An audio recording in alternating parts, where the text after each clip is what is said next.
Hello, ladies and gentlemen, and welcome back to the Acolyte Reviews. The season one finale? Series finale? Who knows? It could be. Wake up tomorrow, this thing be fucking canned. Wouldn't that be so funny? Especially what happens in this episode. I'm sure Taylor's really jazzed about one thing, and then Luke Swim's like, yeah, we're not continuing the Acolyte anymore. Like tomorrow morning. Yeah, Too. first, like, remember, before we get into introductions, remember when at Warner Brothers, they released the Justice League on the Friday, and then the Monday, they put the article like, yeah, we're not doing anything more, so don't even fucking watch it. We fucking hate Zack Snyder. Don't watch it. This is the end of the road. Like, it was like, just wait a week even. But it was like 2 days later. But I am, I've got to change my name. I am the #1 Kylo Ren fanboy, Travis Snell, and I'm joined by... There he is, Kirkland Patzer. The Gollum, Taylor Field. Yes, ladies and gentlemen, we got lots to talk about tonight with the Acolyte. So we're going to just get right into it. We got some other things to plug later, like GeekVerse.ca and some shows going on. Big weeks coming up. We got Comic-Con coming up. We got Deadpool and Wolverine coming up. We got The End of the Boys, House of Dragons popping off. Lots of stuff. The superhero draft's going to be happening soon. In the next two newscasts, we got Deadpool Wolverine predictions, Comic-Con predictions. So some really good stuff along with some retros dropping. So yeah, July and August going to be hot and heavy. But was this hot and heavy? I'm going to let Kirkland Patzer go first so you can give your minor thoughts on last week because, you know, we got lots to talk about tonight. So just your minor because you weren't here last week. And then what did you think of this in a non-spoiler fashion? For people that don't know, we go over this in a non-spoiler way for about 15 to 25 minutes. And then before, if you haven't seen it, we'll give you a warning, take a little ad break, and we'll get into it. So, Kirkland, the floor is yours to start us off. Floor's mine, yeah. Last week... The floor is mine. Last week, I thought the episode was all right. It definitely seemed like it should have came earlier on in the season. I listened to your guys' review, and I definitely was aligned a lot with what you guys were saying. And it just seemed like a weird place to have that episode, especially the penultimate, especially like the week prior, for the big chaos of what was going on in that episode, to just do like a flashback sequence and then like a side quest essentially, and then we're just back on the adventure again for the finale. It seemed like a weird situated episode. You had a finger in the air. Yeah, because I want to add one thing. It's some minor spoilers, but it's not that big for this episode, especially when the first minute of this episode starts off with Soul talking to May about what happened. It's like, why do we even do this flashback? He's like, just like that showed last week's episode. Make Saul's monologue like a couple minutes longer. He covered everything in a minute. He covered everything we needed to know, and that's why I was watching. Just like, we had to sit there for all fucking 40 minutes for that last week, so it made last week for me feel worse when he's just like, well, this happened and this happened and then I did this and then I did this and the Jedi failed you all. It was everything. Elevator pitch. Taylor Field now. Well, No. So I didn't see all your names properly in our chat. So all I saw was the message, like that first minute, and then underneath it they just saved Star Wars. And so I thought Kirk was saying that first minute they just say. And so I was watching it like, what? That's not what the gift was about. The gift's about something else, which I'm confused on, which I'll talk to you guys about. So it might not be as negative now, but Interesting. Okay, yeah. But yeah, I thought last episode was definitely not the strongest of the season by any means. For this week's, it's a big one. It's the finale of the entire show, and I felt like I was on a bit of a ride where the last few episodes leading up to this, especially comparing to where I was in the early parts of the season, it's been, I don't want to say a drag, but like it's been a downward trend for the overall enjoyment of the show. I think it's also just because as we were getting closer to the end, it's like, okay, there's no way this is going to be able to wrap up cleanly, or maybe I was just losing hope that they'd be introducing certain things because of just the amount of runtime that was remaining on the season as a whole. So I was starting to lose faith, as well as just, I don't know. I think also maybe more that we were unraveling certain characters. It's like, okay, I just don't really like this character and how they're written, and that's that. So yeah, I my expectation has been kind of going down as the season has been going on. And this episode, it started that way for me. I think it started really, really low, and it's just like, okay, this is going to be a very lackluster finale. I think this episode, though, like peaked maybe at the start of the third act of the episode for me, and that's then great in a 40-minute episode. Yeah, so I like, there is some really good stuff in here that I really, really did like. But I think now that the season's done, now that I can judge it as a whole, as one as what did the showrunners say? Yeah. This is going to be one complete story. You can watch this it, one not season. need anything more. Yeah. So with that being said, this is a very, very messy, complete one story. May and Osha, throughout the whole season, I've definitely liked just what's been going on with Osha more than May. And watching this episode, I'm just like, what the fuck is going on with this May character? And then, by the end of it, I was just like scratching my head and like, man, like what a weird way to go with that character. Obviously, I won't say anything right now. I'll let you guys speak and then we'll go into spoilers. But yeah, I think it's very, very, very messy how they handled that character. Very specifically that character. There is some other things that I think are messy, but that one's the biggest standout for me. That is just, this could have been so much cleaner if we just had maybe one character as opposed to May. The whole thing of what they are and why they're connected together, like I felt like that was lackluster and not really satisfying for me. The Jedi stuff wasn't really anything that I really was in love with. But yeah, with that being said, I still think there was some really fun action sequences in this. I really, really liked the action that was in this. And yeah, like although I said like I did like this episode as it was going along, the peak maybe was like between an 8 and a 9. Like it never really spiked beyond that for me. So yeah, I'm a little disappointed with what happened overall with this show. And yeah, like I definitely have some questions for the lore master himself, Gollum Taylor Field here. But other than that, like yeah, I must say I'm leaving this season disappointed for what I thought the show might be. And but I don't know. There's some glimmer of hope, perhaps, with some seeds that were planted here. Trying to speak as cryptic as I can, but yeah, I think I'll leave it at that. Two things. One, I didn't hear lore. I thought you called him the Lord Master. I'm like, what the fuck religious thing is Kirkland into right now? So that's one. And two, is that little seed enough for, jokes aside, let's say we don't get the cancellation. Let's say a couple weeks from now they say, hey, we're doing season 2. Are you excited? And if you are, like, what's your level of excited?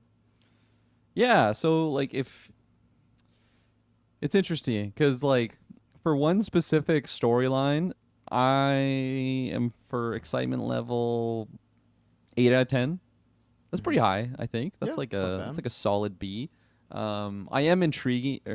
I'm intrigued So how they might go with that story, but like even that be my favorite part of this episode. It still felt a little messy, and I don't know. I don't want to reveal too much. I feel like I'm going to slip of the tongue, so maybe I'll put a pin in that for when we circle back in the spoiler section. But yeah, like if we do get that season 2, like I want to say I'm going to be really excited and hyped to continue on with what we were left off with, but like also this season was very messy, and now that's like a cloud going in. If we get a season 2, I don't really have any reason to believe it wouldn't be as messy as what this season is, and it's kind of a sad thing to have for a show that was it showed some promise here and there, in my opinion. So yeah.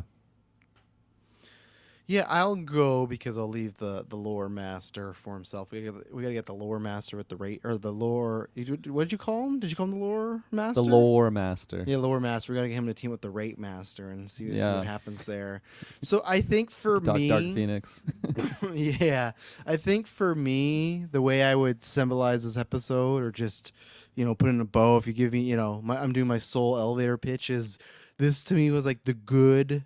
It had good, bad, and ugly, and this to me was very much like the whole season, where it showed the good things in the season that can be good and fun to watch, and mostly that's the action, but there's some good stuff in there, some fun, some good character moments, and then the bad where it's like, oh, this just isn't making much sense, and then the ugly where I hate it, where it's like the last 5 minutes, my eyes are rolling out of my head, man. Just even down to like music choices, I'm like, none of this is working, and this is just.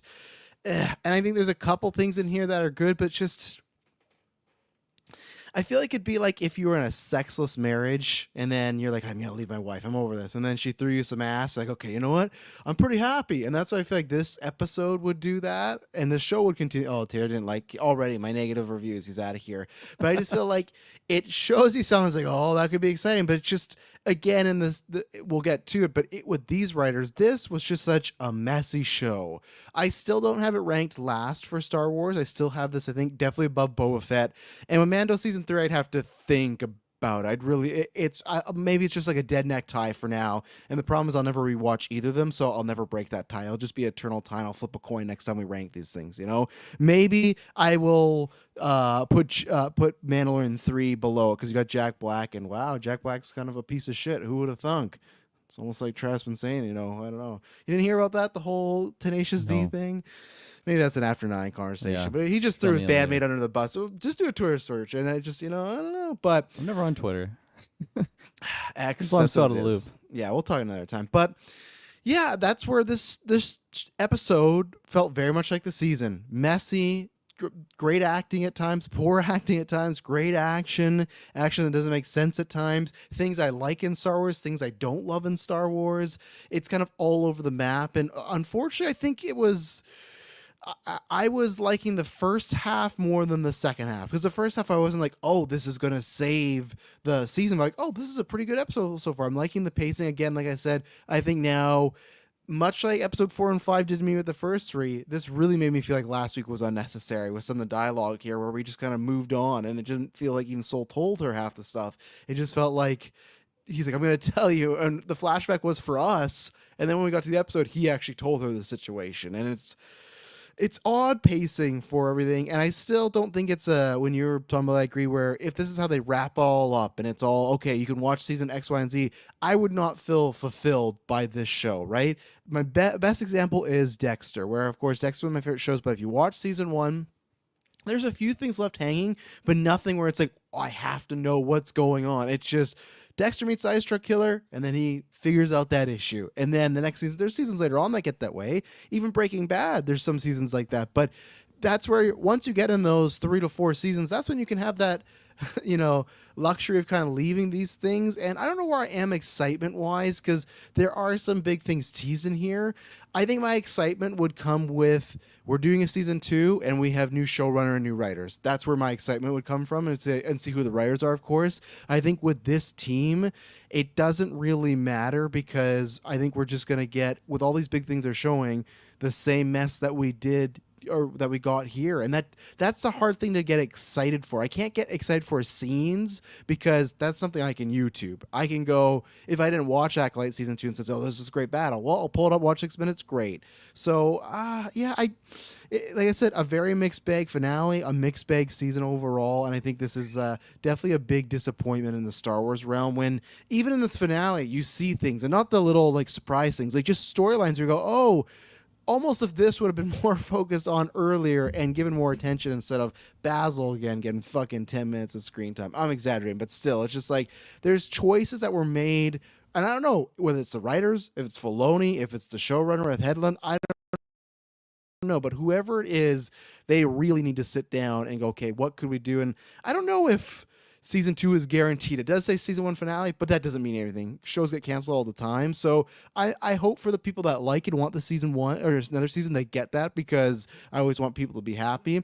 And there's enough in here. There's one particular storyline that I am enjoying, so I'm curious to see where that would go. But I just think season 2, they really need to step it up, and I think they yeah, they didn't win the game here. They didn't win the game there. Maybe that's a spoiler for my score there, but Mr. Field, you're back. You're here. You know. My Wi-Fi is being fucking wild tonight. Holy shit! In case you guys aren't on the YouTube and you're listening through audio, I mean, I've been back and forth across the stars. It's been quite a journey right now. Wow, you're in a cave looking out for the Wi-Fi. Yeah, I am.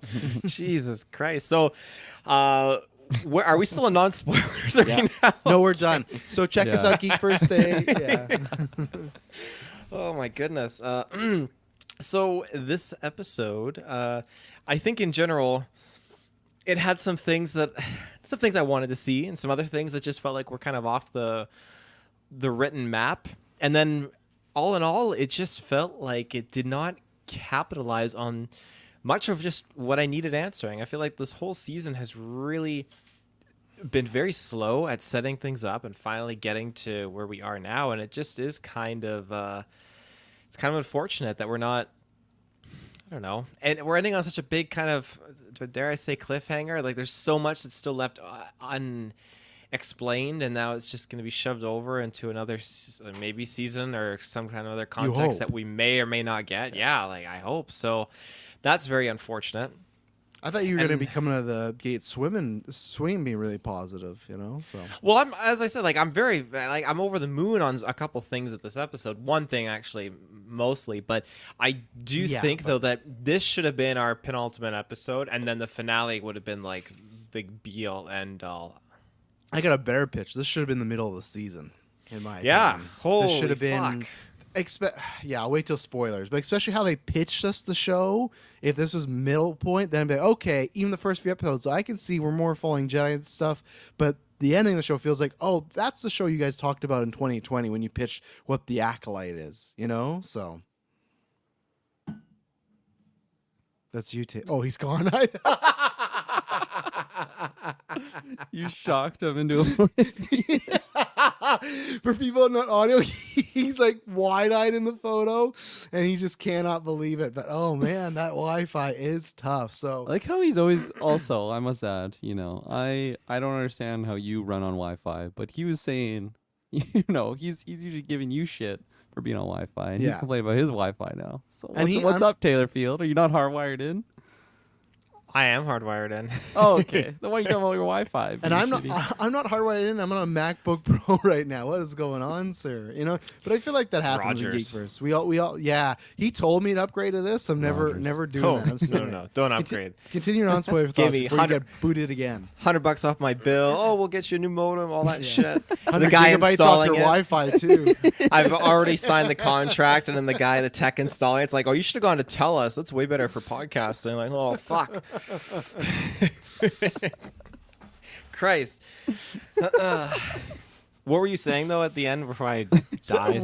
Before you died, we were still just talking about how it's the middle of the season. I think that how the show ended felt more like what they pitched in 2020, what the show was going to be. Where I feel like season 2 could be that, but that's a tough pill for me to swallow. Like a whole season, like what show are we watch? Oh, The Boys, right? We've said that before. At The Boys, where like sometimes that feels like a setup season, and they can do that though because they're 4 seasons in. I don't like this show being like, you know, season 1, that's the setup season in the show we really pitched you. It's like, well, that's not really what I want, and so that's where we were. Right. Yeah, I think a season 1 of a show, especially this is a new era, new everything. There are things in this finale that people that are not reading the books, aren't familiar with the High Republic stuff, like they're gonna watch this and be like, what the fuck is that? And what the fuck is this? And like, whoa, what the fuck are those? And so they're going to get to the end and think, I don't understand any of this. So it's a shame. It doesn't make any sense. I think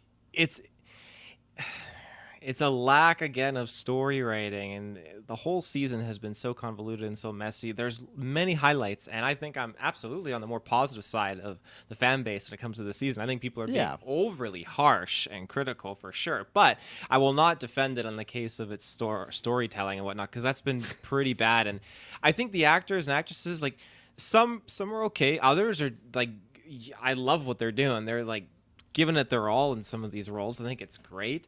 But it just feels like it's all in all a mixed bag of different things. And considering when this was announced a long time ago, we've gone through like 2 different logo changes for this show. And I just feel like its identity hasn't been really concrete. And now it's paid the price. Well, this finale was, again, like I said, it had some things I loved and some things I was kind of like lackluster on. And I totally agree with what you said. If you put this in the middle of the season, that would have been great.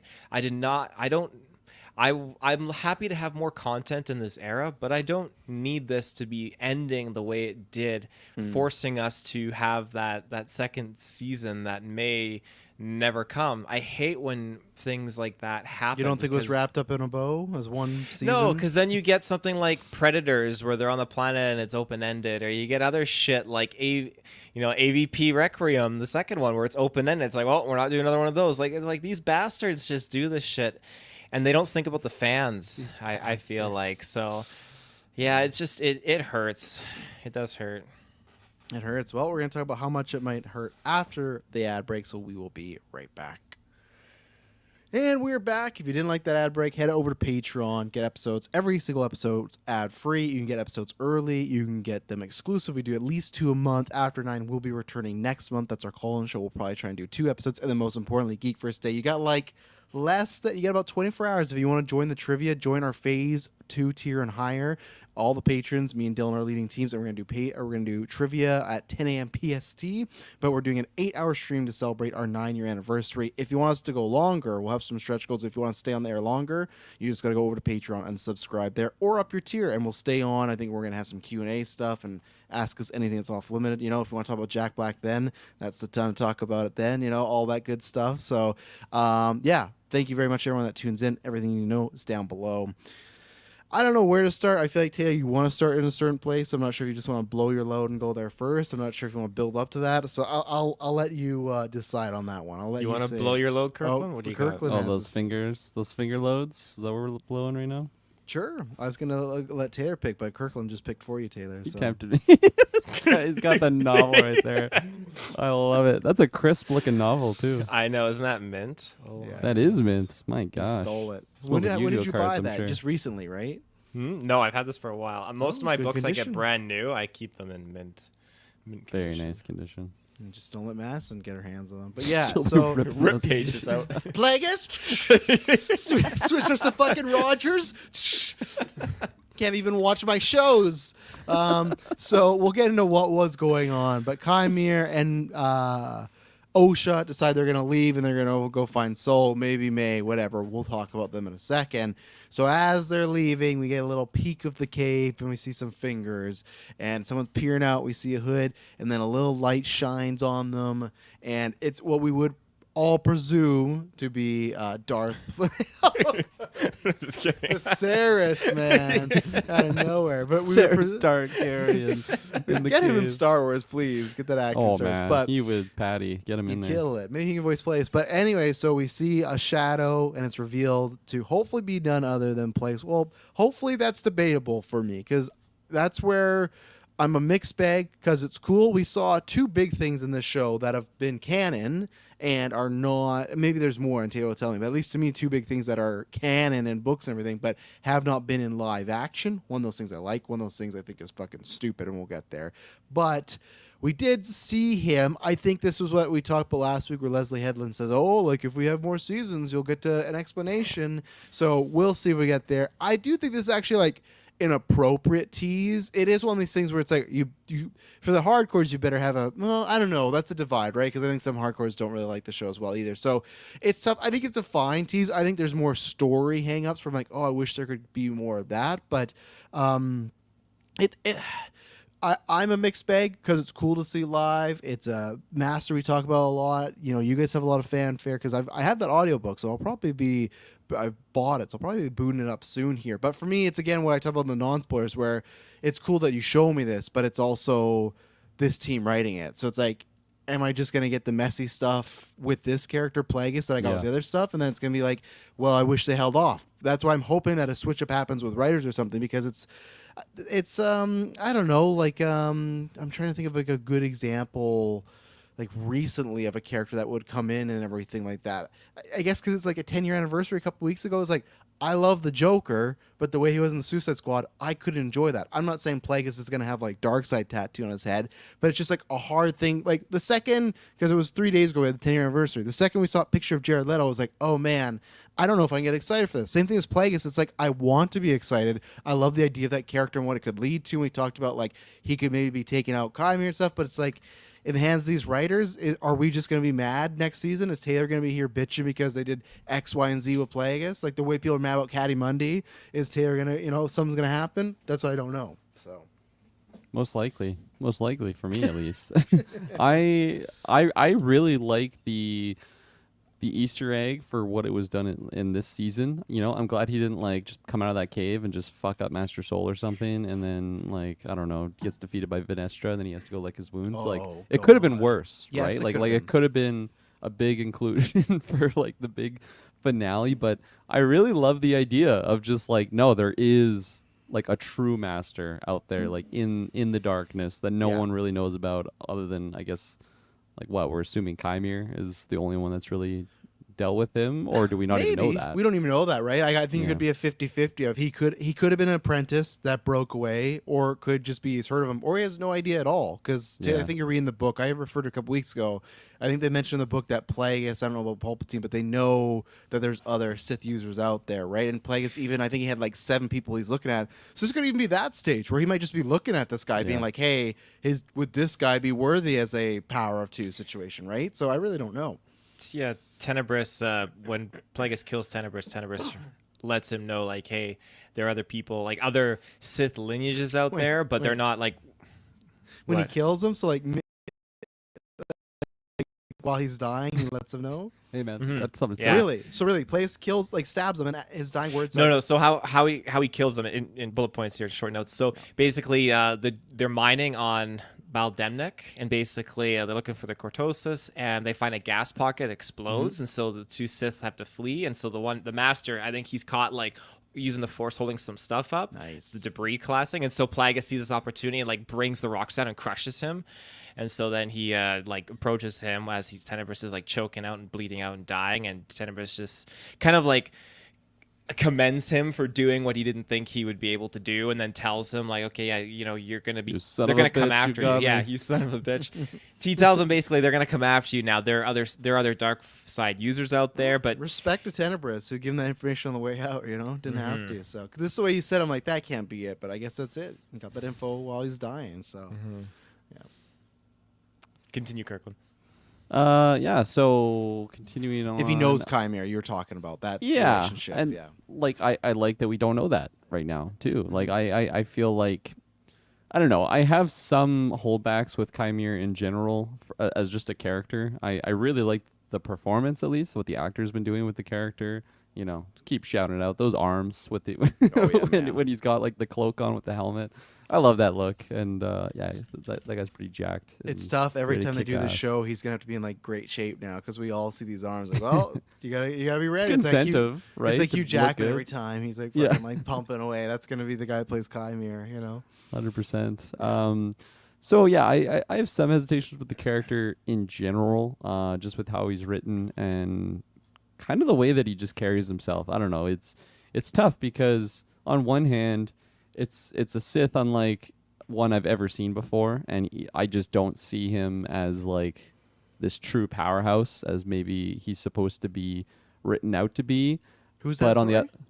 Chimera here. Okay, good. I thought you were talking about Vegas. I was like, whoa, Yeah. hot take. He's looking like I a don't- bit of a bitch He looks in like that a cave. bitch. Yeah, you see the size of his head, I could kick his ass. Tenebris fucking So- sucks. So yeah, like on one hand, like I have those holdbacks with the character, but on the other hand, it's like, okay, well, I also haven't seen a Sith character like this before, so like maybe this is gonna be some good storytelling of one that, like I right now I don't truly believe that he's fully like engulfed in the dark side, like he likes to portray that to Osha, Meddling in it, yeah. but like I don't know, like he seems to be attached to Osha in like a Jedi Master sort of way. And I don't know, maybe I'm misunderstood in how that dynamic should go. It's different than what I'm usually used to seeing. So that's where it's like I don't know if it's a pro or con. It's different. So how did I get there? Oh yeah, with Plagueis. I would love to get for next season, some sort of interaction with those two of just kind of Plagueis's perspective on the situations that are going out, and if he is impressed that he's looking for apprentices of his own, or if he's fucking pissed off, and because it is deviating from like the rule of 2. It's I guess his own version, but like if this is supposedly Plagueis's apprentice, I can't imagine Plagueis would be too impressed, right? Like usually if an apprentice is doing that, it is in secrecy because they're trying to build up their strength to take on their master. And if Plagueis is seeing this here, I don't really know how he would react. So a lot of questions there, and as you mentioned, we also don't know. Even if that is a dynamic, like maybe he is just scouting out people right now. Maybe Plagueis is looking at Osha over Chimera right now. Yeah. Like we don't know that. So all of those questions are what make it intriguing. But yeah, I gotta admit, it was fucking sweet to see him in that cave and just be like, holy fuck, like we finally get a live action. Yeah. Oh man, look at those fingers. Good He's music like a choice chameleon too. right It now. was like kind of like it felt like some of the Exegol music, like not exactly like the way they've been. just Kylo Ren pimping it- theme. Yeah, the pimping out the Kylo Ren theme for no reason, as we've The, still have. Oh, that'll be answered. Yeah, all right, cool. I don't know what, but yeah, I was like in the orchestra. What am I trying to say? Orchestral music. Yeah, lots of because at first I thought when they're like, oh, I'm like, oh, is that him just fucking moaning? Like, where's his other hand? But no, it was it was the music. His hand fucking blends in those rocks big I time. know, Could they he's not a have? chameleon. Could they not made him another shade of brown or the rocks? Well, like, is this like boosted brightness or something? Yeah, I bumped the brightness up. Okay, yeah. So we could He see kind of his- looks like his Ebony face. Maw here. He does with look the like Ebony with Maw, the no yeah. nose, Voldemort nose, but yeah, it was a sweet scene nonetheless. Yeah. Mm-hmm. Okay, there. Oh man, I was just over the moon. Scared the shit out of everyone in my house. Like, it was weird too Mass was because just like watching the show all of a sudden. Tara's like,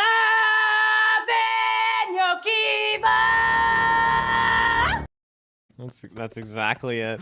Madison was Hans in that gif when he's just like looking at her.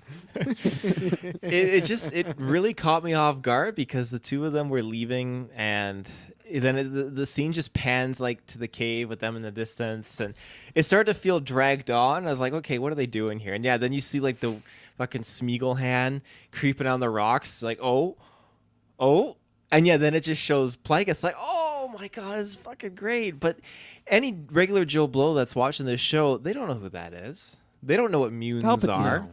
Yeah, it's Palpatine. They're watching this thinking, what the fuck? And I yeah. thought, okay, to put this in now, halfway through the episode, they got to have some exposition at the end or something to kind of give the regular fan base a little bit of context to this. And I convinced myself of that, so I was very disappointed because that didn't really? happen. I thought it was just going to be this. I didn't think we'd get more right now. But you don't know if it's just an island inhabitant, some creepy voyeur in the cave. Like, no one's going to know Yeah. who this guy is, right? And I think that's a shame. I think they need to add a little context. Now, it's different when we get to the Yoda thing. They're doing the same context here, but the Yoda is very different because anyone who sees that little guy, they know who he is. But this guy, no one knows who Darth Plagueis is. I mean, even the GA that knows Star Wars and has watched Revenge of the Sith, and they don't know what Darth Plagueis looks like. The only way you Yeah. know is if you picked up this book right here and you gave it a read. Or you just search the word Plagueis, you know. That too, yeah. The only way is this book that I The own. only way is The this one book. copy. I have I the have one the only copy. It's so like terrible. I can't believe they put them in. Could you not say, obviously, way different, more successful scale, but could you not say the same thing about Thanos in Avengers 1? No one knew who the fuck that guy was back in 2012. Yes, but that was an end credits scene, right? So do you think this would have been fine if they swapped as an end credit? And he talks too. I think you get to learn. He doesn't talk. He doesn't talk. He does that, remember? He smiles. He just smiles. I thought there's like an over like Isn't there's the a guy voiceover. the guy's walking up to him saying Loki failed, all this kind of stuff, and then the guy but like then Thanos doesn't smiles. talk. He just, yeah, But that's Thanos fine. It smiles. sets up context. Well, now I mean, you're this changing guy. it. Now you're No, changing because in here you don't know if this guy's in what relationship right. he shares with Chimera, right? And that's what we were talking about. Like, is he Chimera's master? Is he seeing Chimera as a threat? Which in the book, Plagueis sees that. Like when Venomous comes after Plagueis, and Plagueis learns, Venomous. okay, Venomous was. What? Isn't it He, venomous? he says in the audiobook he says venomous. It Oh, throws you boy. off a little bit because I'd say venomous, but he says venomous in the Venomous is audiobook. cooler. Yeah, don't go with venomous. So he basically he learns that Tenebris had him and then Venomous as his apprentices. Now the thing is though, he learns that Venomous had basically done scout work and found a bunch of other potential dark side force users that could be their apprentices or were just doing their own thing. So you have some that are they're doing their own thing and basically Plagueis goes out to scout them and see what's what, and so maybe that fits with this one in tracking down Chimera. But we'll have to see. Again, they don't have the proper context of what's going on, and I don't like that. He's such a big character for the diehard fans, and I feel again we don't get that season 2. Then we really should have had some sort of dialogue. And just I don't need him to talk necessarily, but have Osha I just sitting on love the. it. He had like a high pitched voice, and he's like, "Hey, where are you going?" Like he's You remember yelling that from the cave. You remember that pirate lord and at World's End or on the meeting, and he has the guys talking for him, and then he finally Yes. talks with the high pitched Yeah. voice. Yeah, That's that'd be Plagueis. Plagueis. But I think though what they should have done at the end is they should have had Osha standing up on the ridge looking over the ocean and Kymir walking to the cave, and you don't even have to That's show Plagueis. like yeah He's yeah. my friend. yeah. Just have Kymir say something into the cave like, "All right, Master, she's with us now," or something like that. But that you're assuming that they're together. Like we talked about, that might not be the situation, right? He might just be scouting. He might be killing. So like, if that's in their story for season 2, he can't look. Hey, Master, I got I got Osha with us. The way he crept around that cave makes me think that he is, yeah, he is lose my His train of master thought. currently is what you're saying. I wouldn't go that far. Like, it's Well, tricky. Like, Your we know dialogue was, Vernestra. I'm with her, Master. So what you saying? You know? Well, yeah, because hypothetically, I would love it if that was the case. I'd love it if Plagueis was his master. But I feel like the way he's creeping around that cave kind of shows like maybe he is stalking, maybe he is spying. Because I feel like Yes. if he, I think he showed up when Kymir was not there. Because remember, they've not been there that long. We got the flashback episode, but they landed. Osha woke up. They had a day. They had the naked swim, and then she put on the helmet. They've not been there for that long. So it could be realistic that while he's gone, whatever the situation, whether he's scouting or it was his apprentice and he betrayed him, which I don't know if we're going to go that route because it might be weird to have Venestris be, they're doing the same storyline then, right? Of he's an apprentice that's fallen out with 2 people. There could be something there that links them maybe, but that would be weird of, well, Venestra is Venestra, right? Venestra. Yeah, Venestra and Kymir had a falling out, and then he had another master, and that also had a falling out. You could worry that the storylines might be too similar and double each other. So that's where, either way, I do think I don't think Kymir knows he's there. That's what I'll say. I'll go with that. Whatever we go, I don't think he it's an act of like, I'm working on because if it's rule 2, why would he just be chilling like I hope there's someone. You need to do this, Taylor. You need to make that meme quick before someone else does it. You need to make the top image of Kymir swimming naked, and then the bottom image, Plagueis out there in the cave watching. Okay. You got to get that out there in the ether. Because I just love the whole day he's watching. He's just like, why the fuck is he getting naked? Like, hey, I would love to hear Plagueis this whole thing going on. Like, I always love to put his cock out, man. But I don't think that they're in a master apprentice situation. No, I would agree. And I feel like too, from the book sense, and all I have to base this on is the book. I have no other proper foundation here. Now, he's exceptionally good at just hiding his Self. yeah, he's in the cave. He's a master of disguise. Yeah, He'll never find me in here. but he's good at His hand, basically, remember? His hand is the same color as that it's the rock. camouflage. Yeah. His ability to mask his essence in the Force, I think that's what really gives him power because he's out talking to Jedi night and day, right? Like he's out in the public eye. Plagueis mask. is? Yeah.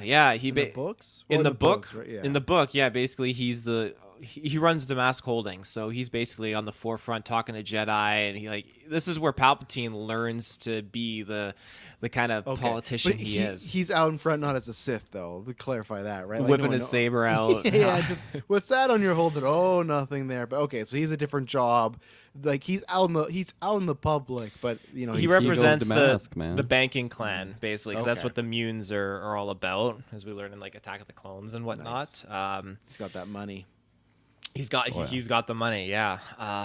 So that's another thing too. If you feel like, wouldn't they detect Plagueis? Well, you could say, okay, if Plagueis is Kymir's master, then Kymir is choosing to he knows that he's there and is accepting it. Or if he's not there, if he's not his master, then Plagueis is just masking his abilities, because that would make sense why Osha can't detect him either, or May couldn't detect him either. But now we also have to think, okay, what if in retrospect, well, no, that doesn't make sense, because the way Kymir was talking, like he would always refer to the master as the master, and then did we ever get like May just was afraid of Kymir in his metal, like in his Cortosis armor, but the way Kymir talks as well, it just, I don't know, maybe I'm overthinking and overlooking it.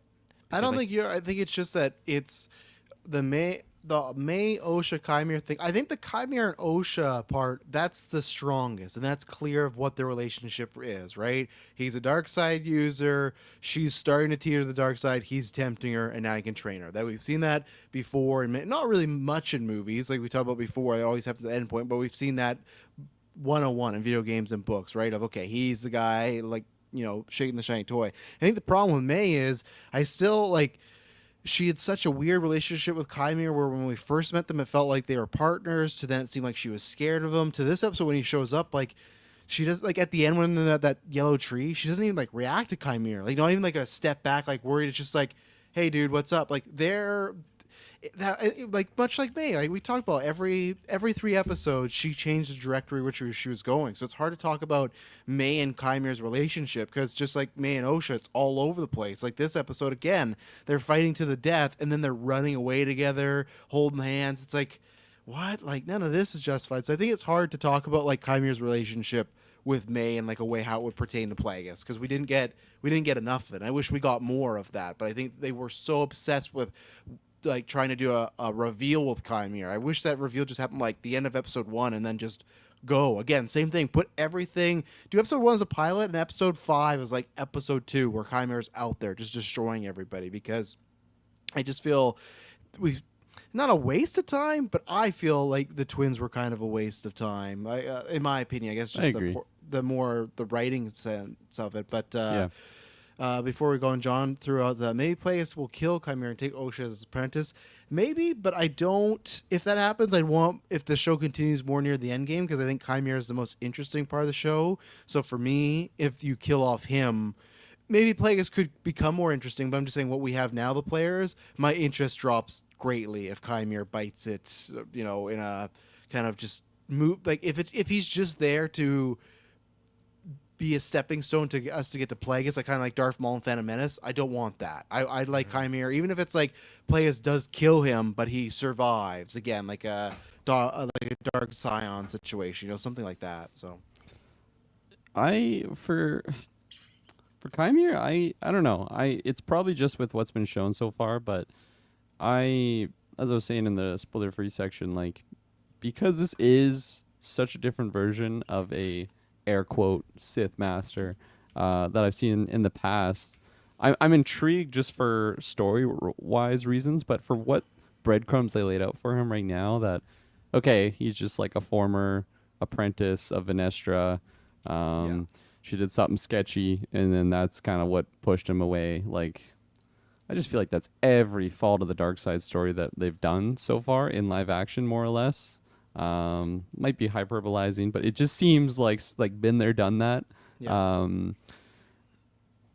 don't know. It could spin in a direction that is a lot more interesting than what's been laid out, but I'm a lot more intrigued in just the perspective of the Osha character. Of this is like her starting her dark side journey, and like we see her bleed the Kyber crystal, and now what's going to be happening going forward from that point. To me, that is the most important part. I do like the chemistry that her and Kymir have. Yes. It's really just because I think of the actors like so far. Like absolutely, as you mentioned, are raising like the material here. Yeah, like they really haven't interacted much. Like I was so I audibly gasped when like how quickly that sequence happened of like the cliffhanger of 2 episodes ago where she puts on the helmet and then he just like takes off the helmet and then they just go find Soul, and like that's that. Like I thought that was going to be like a big existential crisis moment for Osha, and like him really like maybe telling a personal story to just kind of get that bond. We didn't really have any of that dialogue, and what little dialogue we had, it was very surface level. And as you laid out, like when they're at the tree at the end, like it's almost like she doesn't even she doesn't even really like acknowledge that he's there. Obviously, again, like that is a hyperbolized example, but it may as well not be there. It seems like he's CGI'd, and what I hate is like I feel like that was so mixed. You're hitting it on the head, and that's what I say non-spoilers. They describe the show as your look in 2020, dark side point of view. Pretty much, it sounded like that's what was going to be an Acolyte. You're going to follow. I'm being paraphrasing with the exact words I use, but you're gonna follow someone's descent into like the Sith madness in a way, right? Seeing that form of arts, and we're finally getting that. Cool, and that's again where I hate a whole setup season. If season 2's that, great. We still have another side of it, which I'm like, but okay, that's season 2. But what I hate is this is where I feel like it's all over. Why are they playing inspiring music during that tree scene with May and Osha? It's like she's deciding to go with Soul to be a Jedi. whatever you feel about Yeah. Soul and what he did, she fucking murdered him. She choked him out, and I feel like, unfortunately, I will say it's direction, or it was the actor and actress in this fault. I feel like May had no emotion in the entire scene. Like, they told her just to watch, and like, how should I react? Just watch. Like, is she upset about this? Is she happy about this? Is she mad? Just blank canvas the whole time. And like I said, when they get to that tree, I don't feel like I should be feeling good about this Yeah. situation. And even if it's, I get, because like, oh, we're telling from the bad guy's point of view, I do understand that. But again, it's a bad example, right? But in Breaking Bad, when Walter would start to do those things, you understood why he did them, but you didn't feel good. And they weren't playing fucking inspiring music when he's poisoning kids or he's stealing things. Like, that thing where it's like, oh, like, I get it. You're doing a thing of, you're showing us the progression of, oh, this is the way the character's going, but we shouldn't feel good about this. Because, like, are they trying to pitch, and this is what some people with the whole, oh, they're destroying Star Wars thing, I think that was hyperbolic. But the way that they made it seem like Jedi were the antagonists and the Sith were the good guys was a weird take in this finale. You can still make Osha become a Sith and make that choice, but establish that this is not a good thing. Because I would imagine, like, did Jackie deserve to die? No. Did fucking Yord? No. And that's where it's just like, she is now with the guy that did those things. I get, you could even get me on Soul, like, okay, kill And all the mom other again, Jedi. stuff. Don't forget about the Yeah, other all Jedi the other that we don't Jedi, know their names. right? And probably random people along the way, right? Innocent people that got on his way. So it's like, for me, the music choice and editing choice and the story choice was all over the map. Even Chimera in a moment, I felt like they were like making him feel a little less like evil, which was, it was a whole odd ending. So I liked the last shot of them holding lightsaber and holding hands. Like, I think it is more of a sexual relationship, or might get to it, but I thought that scene was all over the place as far Yeah. as what they wanted to make you feel in it. So No, I completely agree. Like I was just I'm hesitant to use baffled, but like I kind of was when they're having this like emotional scene where Osha's saying goodbye to May because she's gonna follow her dreams and go train with this person. Like, you could just edit Chimera out for Soul, and it's so much more believable. it's the exact same like, scene. It's she's when choosing a Jedi. Yeah. This is your destiny. This was never her fucking destiny. She never looked at her mom and said, "Mom, can I become a Sith and just kill innocent people? Can I do that?" Yeah. And May's like, go. This is you. This is your journey. It's like, And, what the like- fuck is happening here? It just and like makes no I like the sense. visual, I guess, of like her and Chimera at the end, like looking off to the sunset, Yeah, holding it's a hands. cool But it's image also by like itself. this is just so strange. Like, this should be a Jedi perspective. I believe. I think your example of the Breaking Bad one was fantastic, because you could have this end the same way with different type of music and a different vibe where Yeah. like, for me, I would fucking eat it up and I love it. But like, for, you know, a general audience member, they could still watch it and be like, damn, that's dark, but like, damn good story writing. And like, I am excited to see this story go forward. And I'm excited to follow this character, even though they are dark and evil. It just, And they established that we're still going to follow a good guy Jedi next season. It's not like... no, But I know we'll get there, but it's not like they just ended on, let's say, May die and just Osha. I could understand them being like, as Disney, we're worried about having a Sith as the main character. I'm just saying Sith. So we're going to make it seem not more tender. To me, it's tender. To me, it's like a cartoon kid version of what a Sith is, like the way they end that. But I could see some point of view of, hey, don't go so hard on them being evil, killing innocent people. Maybe get there, but spin it in a positive way because she's our only main character. Go.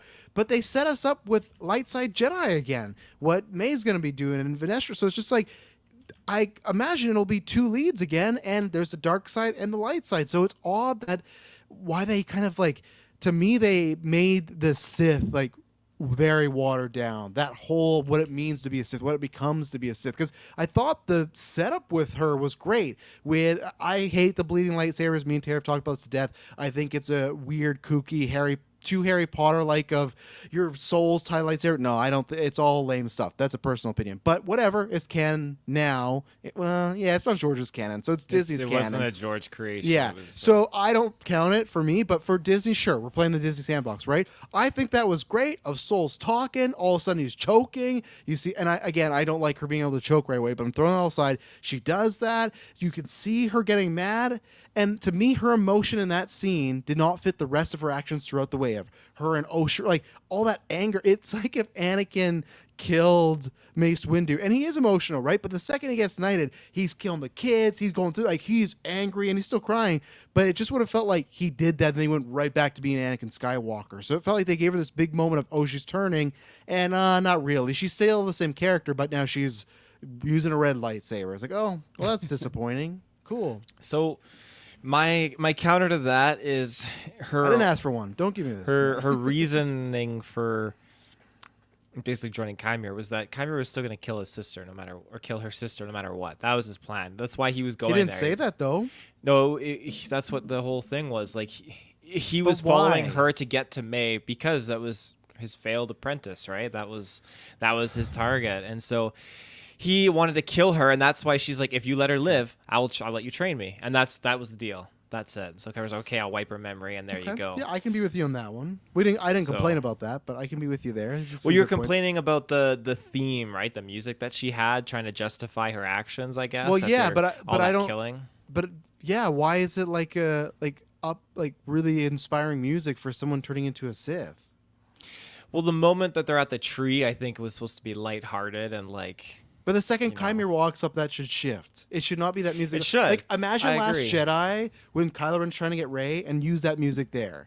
It would be completely a different scene because it would paint Kylo Ren as the good guy, which I don't think Chimera is the good guy here. I don't think so. Even if he's my favorite character, he should not be the good guy. No, he shouldn't be. Not after the things he's done. And it's interesting. Well, even they're trying to make May the good guy, and May, after what she's done, she's killed two Jedi, and gotten a bunch of others killed because of her actions. But when you see, let's say, with Chimera, he is kind of like a conflicted character. But I mean, even when you look at how the Sith operate, and they're so charismatic, and they're so like they pull you in, they draw you in with how friendly they can be, and they talk. But even when after she agrees to be his apprentice and he goes up and holds her hand, like there's something there that makes him different. Like I'm trying to figure that out because it seems out of place from what we've seen before. Well, do you not think this is what we would have got with Kylo and Rey though if Rey joined them? Probably. Kylo was always obsessed with like take my hand, Rey, right? So I Yeah. feel like this is, and I'm always down for that. I feel like the writers of the show liked that idea and went, well, what if we can do it? Also, we can't do it with a big character like Rey because that's a Skywalker and yet really a Palpatine. So I feel like they're hitting on a because I could believe. That's like it's a Sith act kind of a way, right? If you grow emotion or even love somebody, or even if you're like just kind of fucking somebody, depends on which Jedi you ask. I but wouldn't say it it's is a like Sith act. thing, or like okay, it's not a Jedi act. That's what I'll say. No, yeah, it's not Jedi act Yeah. either. Yeah, but even the way I'm not saying the second you get sex, you're just like, oh, and you're You're a Sith. Sith. Eyes. Like, But the way yeah, Chimera Elza, man. the way Chimera responded at the beginning too, right? When Osha she was having her blackout inside the helmet, and Chimera just like panicked and charged at her, was trying to use the Force, which I actually liked this scene because then he was going through some crazy shit and he was trying to like force bring her back, which is pretty cool. But that seems like it's very, very different where he had the same question directed towards May, and May, as he said, just was like, yeah, I'll join you without even a second thought. I feel like the difference between these two relationships is May was recruited with him being in Sith helmet mode, and Osha is recruited with him being naked, right? Yeah, and also Osha has learned the live soul too, right? So she has that power in her as well. Where May didn't know. Well, I guess May did know that. May did know, but Osha, which doesn't explain why May in the middle of the season decided she was going to turn herself in and not. And I thought they were gonna. It's so weird because I thought they were gonna do the whole. They literally ask, "Hey May, what are you gonna do with Soul?" Well, I'm gonna take him back. He's gonna explain. Actually, let's take an ad break because we're gonna go on another tangent. Let's take another ad break and we'll be right I like back. where you're going. Yeah. All right, so we are back. So he's like, "Okay, Soul, you did bad stuff. I'm going to take you back. I want you to pay for your crimes. I want the Jedi Council here about everybody. We're going to know, people are going to know that Jedi, they make some mistakes and they're doing some fucked up stuff, right?" And then Osha is the other route. I'm just going to force choke him, kill him. May, as usual, no objection to this, doesn't care. Not like, oh, I want to make it, like, why even, and I see Superbad Mike's point about Jackie, which I'll get there too. It's just a similar route of why even make her do this speech in the middle of the scene if you're just going to kill Soul and she's not going to be opposed or feel anything about it. So I thought they were going with, oh, she's again, May, she just fucking changes on a dime, but she is going to be mad at her sister. Like, no, he was our ticket to show people the Jedi fucked up and look what they did to our family, and you just took him away. And I thought that's how they're going to be a switch. But no, she kills Soul, and then they just run away. I laugh at one point when the Jedi run. It's a weird kind of Chimera just puts on his helmet, and he's just gone from the scene. We didn't see him run or anything. He's just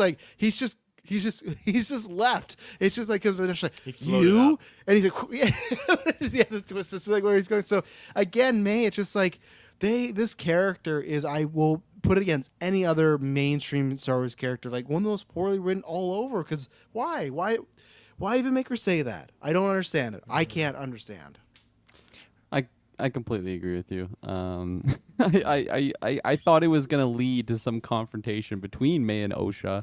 It's like, oh man, like we did it. We made it at the end of the road here. They're totally switching positions, and Osha's May is gonna stop Osha from doing this act, and that is going to, I think, push them away, or maybe like redeem May, bring her back.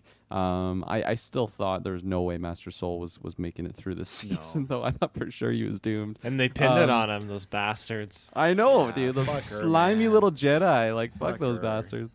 And then Osha's just like, yeah, I'm just gonna force choke you. And like May, like maybe I'm like just picturing things in my mind, but like I swear May is like smiling too as Osha's just fucking choking this guy out.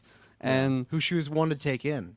Yeah, I'm kind of with Travis too on like her just force choking him. I get it, the anger is just doing it, and like maybe she can't fully control it, but like Master Soul is like, he's a fucking master as well. Like, I don't know. I just felt like that could have been. He was ready to take it, right? Yeah, and I think that's what allows me to kind of look past that, but at the same time, it's also weird where like his last words are like, "It's okay," like some hope, like "Don't worry, I forgive you," but like. Again, it's not like she's like turning from this moment like, wow, he forgives me. Like she's ready to just go to the dark side and just like fuck these Jedi. And I thought all of that was very strange, and it was on par. It was on par for how messy, especially the May stuff is, but just like the season in general. But no, it was weird. It's like they were trying their best to reverse it to make it feel like a villain would say it's okay, and then you kill him. But it's like, again, what happened with Soul, like, other than the child, it was still like he made a mistake. It's not like, then I wish they would have went harder, and he did like really kill them, like, in a big bad way, but he didn't. So now again, as I said earlier, I was expecting Plagueis to pop up at some point again this episode. So when we see the ship fly over and Soul is like, they're here for you, and Chimera's like, no, they're actually here for you, or whatever. And I'm thinking, man, this is gonna be Plagueis. And so when Osha, Venomous, just everyone, all of the Knights of Ren, and then we're getting 20 Jedi, and we're just getting a big fucking battle. Knights of Ren theme is just blaring at like 100. Oh my god! So, it's like the prologue of Fellowship, just like that scale of a battle. Yeah. So young Annie's there. You have Chimera, May, and Osha all staying around Soul, and they're all kind of looking at each other, and the Force choke, like Soul starts choking out, and Chimera's looking like kind of confused at it too. I'm thinking, oh man, okay. Is this Plagueis? Is Plagueis gonna walk out of the shadows here, just force choking Soul? Which, in retrospect, it would make no fucking sense why he's here, just getting involved. But I would have loved that. I had a different. Both times I was psyched out, because I thought when we saw the hand the first time in the cave, I thought it was gonna be the Zabrak mom, because we still never found what happened to her, right? So I thought, and I'd much rather have Plagueis. I really don't need that character back. But I was like, oh no! And then I thought she was one choking him again there, that she was hiding. Because why I shared that gift with you? I shared a gift of a guy throwing his chair like across the room. I at first thought that they were doing what you had pitched weeks ago, Taylor, that when Chimera's eyes went black, I thought they were going to reveal the mom's been controlling the whole time. And I was like, fuck, man, if you do this, I will put it below Boba Fett. Don't, because do not do Winter Soldier on the most interesting character. I'm guessing that's just he was tapping into some... But why would he do that again? Because that looked identical to the witches. I thought it was actually I took it as it was Osha because she started to go all loosey goosey, and That's when how I he took was it trying too. to tamper into it, then Osha was fucking with his head because he Okay. was changing into a different realm, which looked He like did. Like what Brendok or Torben whatever. went through last week. Yeah, that's I wanna go exactly home. it. That's exactly. Coruscant, waking up every night. Coruscant. Fuck, man. Fucking Torben just want to go to Coruscant, start this whole fucking thing. Soul is now a criminal because Torben fucking missed his toilet at home. The guy, he's a Jedi. Their job is to go explore the galaxy. You should have been a fucking He's a Jedi. young Jedi. He wants glory though. He wants Torben what? the fool. He wants glory. He doesn't. He want to just go to Coruscant. Where's the glory there? But even then, You're in just the there whole with episode, he's Jocasta talking. Nu? No, he's talking to his other compatriots. Like he wants to do something important as a Jedi, and he wants feels to like this fuck. isn't That's what he important. wants Yeah, to he wants do. to He wants fuck. to Yeah, go he has to somebody Coruscant back with at the home. hookers. Man, I can't even rub one out because you guys are all around. I just want to get fucking home, all right? Just the horniest Jedi. Yaddle's waiting for me. So I'll just want to touch upon the lightsaber bleeding. I think it was really cool to see that on screen. It was an interesting kind of thing when they introduced it, and I didn't know how I felt about it. I just assumed I can't remember how Lord Lucas had it in Legends. It was just you go and just find red kyber didn't. crystals. Oh, yeah. No, it was just... You just go and find it like you nice find your and colors. simple.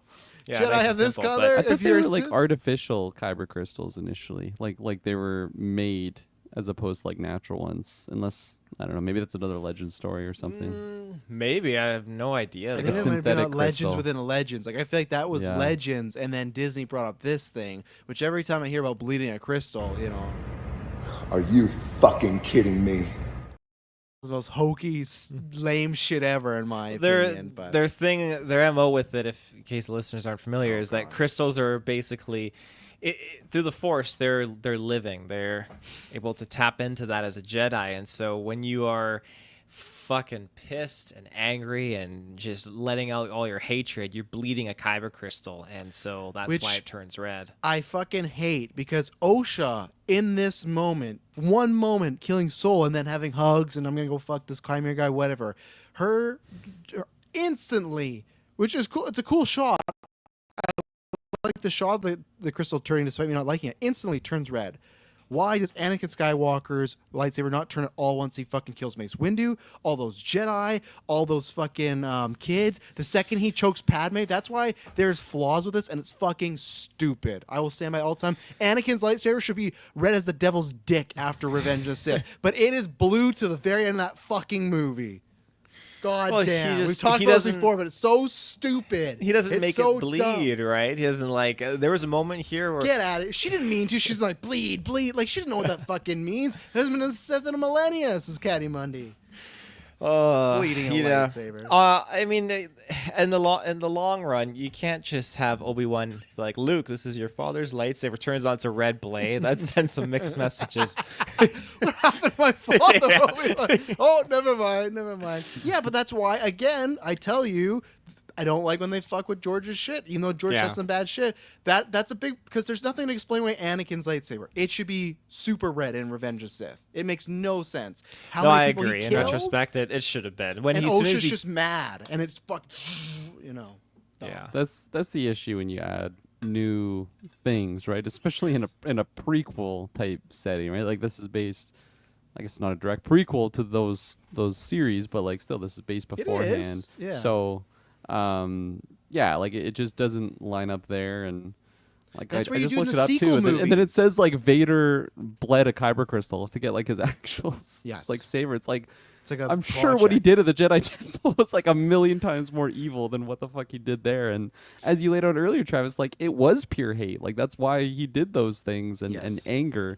I guess He not pure choked hate, his but pregnant mostly wife. anger. He choked his pregnant wife. He killed her. He killed his wife, and that's where His it's something- dong should have turned red in that moment, Oh let my, alone yeah, his his saber. whole body, even before his, and that's where I don't know if I still would have liked it, but that's something they should have done in the sequels, where whether it's Kylo Ren, Snoke, that there's some Jedi or some Force user got so mad they change it. Then it's like, oh, that's something we haven't seen before, right? But then when you start to think about the stuff we've got in the past, it doesn't track here, and that's why that's always been my problem with the bleeding. And plus, like I said, I think it's too similar to Harry Potter for me. I like the more scientific route with the lightsabers. They got enough Force within them, the Jedi and Sith, that all these things they can do with their powers. I like the fact that this inanimate object is like turning into something. It's just not my So- bag, baby. Here, Uh-oh. the best explanation I can find. No, Uh, no. It's a ritual, basically. You have to be intentionally like doing it to your So what lightsaber. was If Osha you're just doing using here? well, she was intentionally like pouring her rage and like the way No, I see it, fuck she's off. She didn't squeezing know like that. she's She didn't squeezing know her that. saber and she's No, getting that's angry, and the bullshit. kyber crystal's picking it up. And No. the sense where if you just use your lightsaber to kill people, it's not gonna be bleeding. It's kind of like Marchion Ro using his saber to kill people. It's not going to turn red because Yeah, but he's he's just not- using it to kill. Yeah, because but Marshall Rose doesn't have the Force. Well, we don't know. Yeah, he doesn't have the Force. He's pulling out High Republic canon that also doesn't make sense, Kirkland, because it's a non-Force user that just uses lightsabers as a Jedi. It doesn't make sense. It's stupid. It's a plot hole. They should have never done it. Superbad Mike says, yeah, I guess fuck Jackie, huh? Why even they're planning a scene with Osha and having her connection with Osha, just gonna immediately team her up with her murder right after she died. Such a mess. And that's the thing. This is within, I'll give them the benefit of doubt, maybe 48 hours. I think it's 24 because they left that thing right. Because what it was, she May does the swap, cuts her hair, Osha's knocked out, Chimera kidnaps her. She wakes up the next day. And even when they left this plan on this episode, it was still daytime, right? So you could argue that it hasn't even been 24 hours since he has fucking myrtleized Jackie, and they're playing this music of like, this is your destiny to kill people like Jackie. So yeah, it doesn't really make much sense to me. We'll get into the May thing. John says, I don't think May will become light side. I think Vanessa's just using her. I disagree because I have a theory, but yeah, the Jackie thing, yeah, it's another weird thing. Again, the show, either they need to take stuff out of it, or they need to go to Lucasfilm and say, hey, we need another half an hour to flesh out this and this and this. But So I did some digging, and the synthetic red kyber crystal, that was like a Legends story. So when the canon version, I guess, is this new bleeding type thing, and I don't know. I don't know what version I prefer. I don't like the continuity like what we were just talking about of like why it didn't happen with Anakin. I did like the scene overall. I thought like visually it was really cool of just again like she is just pure using the Force for hatred and like tapping into the dark side there, and especially that it is such a personal thing when she's like finding out that this guy killed her mom. Like I did like the whole circle event, then that's why it led, especially like his specific kyber crystal that that's the crystal that he grabbed to make his own lightsaber, right? So like I did like all the ties there. I feel like in the I don't know, like I think I need to stew on it overall, on my overall feeling of synthetic versus like the bleeding method. I feel like for the synthetic thing, I feel like it doesn't really make sense when you think of like every dark side or like Sith user like having red. Like I feel like there'd just be one person that's like, I don't want a red one. Like I want a pink one. Like, I guess that's it just what depends I on want. context, right? Because to me, if it's like the rule of two, that's where I feel like I buy because like a tradition, right? It's like a religious thing where that's For the like, bleeding? No, Or no, just get the Get the color? bleeding out of here. Yeah, just the Okay. color, just like the red, Yeah. right? I think it's tougher when it's like, yeah, why the Knights of Ren have red, but then you can just canon and go, well, his grandfather had red, so that's why he would want that tribute, right? Like to me, you'd have to go this far back, which I would have loved Star Wars Force Unleashed to have like Chimera pull up like a black lightsaber, like that's where I feel like if you're, again, we don't know if he's a Sith or not, but I think if you're Sith, I'm kind of fine. But I agree with you of like, why if you're just using the dark side, why would you feel the need to use a red one? But to me, it's just so far all the ones we've met are Sith or Sith based, right, or inspired by Sith. So I would buy like even not Inquisitors. They work for the Sith, right? So no, what's he showing us? I got here? some for you, Travis. You remember this scene, Travis?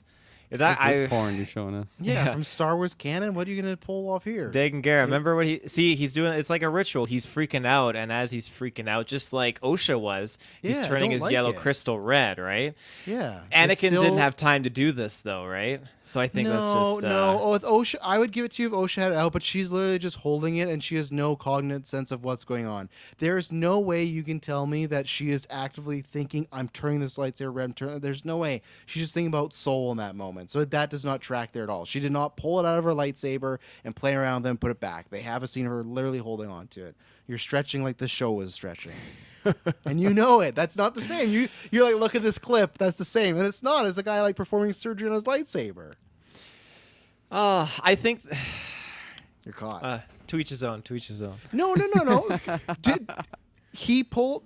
How is that scene the same as OSHA? There's a scene When of May him threw the from video lightsaber, game. the lightsaber cracked open, and they emphasized it by showing the kyber crystal now showing out of the saber. So But I think that I'm saying. exposes it. So you think she saw that and she went, I'm gonna turn this lightsaber. I'm gonna bleed it. That's what you think her intention Not was? not even that. Like with Dagan Gera, you don't even get that intention either. He even though took the thing out and he's like force holding because it. he's playing with it, and then he's getting No. mad. This He's is- getting mad. This is terrible reasoning again for everything.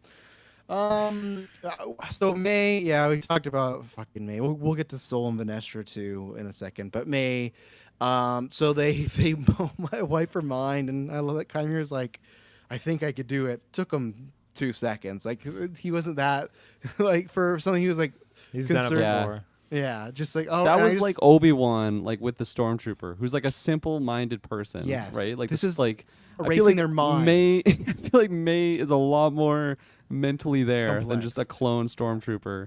And yeah, that like I couldn't really look past that. I was like, "Are you fucking kidding me?" It was just that Hurry. easy, and like that was You're his good. plan. And then all these Jedi are like bum rushing them, and I'm like, "There's no way he's actually gonna do it this fast. Like he's gonna have to take her to like some fucking." Like just his cave, I guess, where he has some like things to like really focus on this ritual. Just a little finger wave, and that was that. easy. And Yeah. fuck off. Yeah, Fuck I- off. I Come didn't like on. that. That was No such- way. And to me, it was such like an easy way out because what I'll disagree with John when you said that I don't think May will become light side. I think Vanestra is using her, yes, but I think the reason she will be is because I wish they didn't do it this way.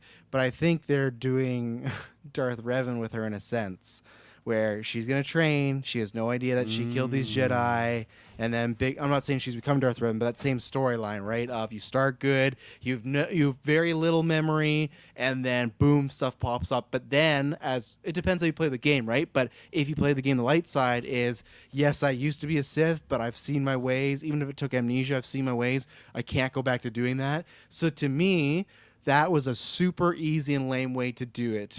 I think that they could not find a good. They were not strong enough writers to get May back on just fully the good side. So what do? They went with the soap opera. Well, let's just wipe her mind because now next season, of course, she could be good because this is all she knows, right? So, and I like the Revan storyline, but I always wish we got in the sense that we met a character from the start that didn't know that, and we learned that with them. It's not gonna be exciting for me to for May to learn these memories when it's like we already know. It's like Soul telling May what happened last episode. It's like I just saw this. So for me, I think that's what they're doing. She will be light side, and she'll choose to be light side, despite of her dark side, maybe past or actions. And yeah, I wish because they did say ahead, like, yeah, I'm a fan of Knights of the Old Republic. So the second that happened, I was like, oh, this is Knights of the Old Republic 101, and I think they're doing that. And much like Plagueis, for me, that's like you guys for me don't deserve the right to do this storyline yet. Maybe I'm wrong. Maybe season 2 they kill it and they prove me wrong. But again, we're already off on a bad foot where they've revealed the trick to us. That's what I think. And then yeah, I just don't know what other exciting routes could be out of that. And that's who will fall. I guess is her and Vanestra, who Vanestra just doesn't do it for me. Acting wise, writing wise, it's not working, unfortunately, for me. I'm there with you with Vanestra. Can you imagine if the show was completely different and we were just following like Mayor Osha? We just think it's the one character, and like these murders happen or something's going on, and she's starting to have these like psychotic type moments of like, I don't know what's going on, because we are picking up the show from like an amnesia type character, and then she's like seeing herself do these things, and then it's revealed that like there's another version of her. That could be crazy. Oh yeah. To have those moments. What could have been, right?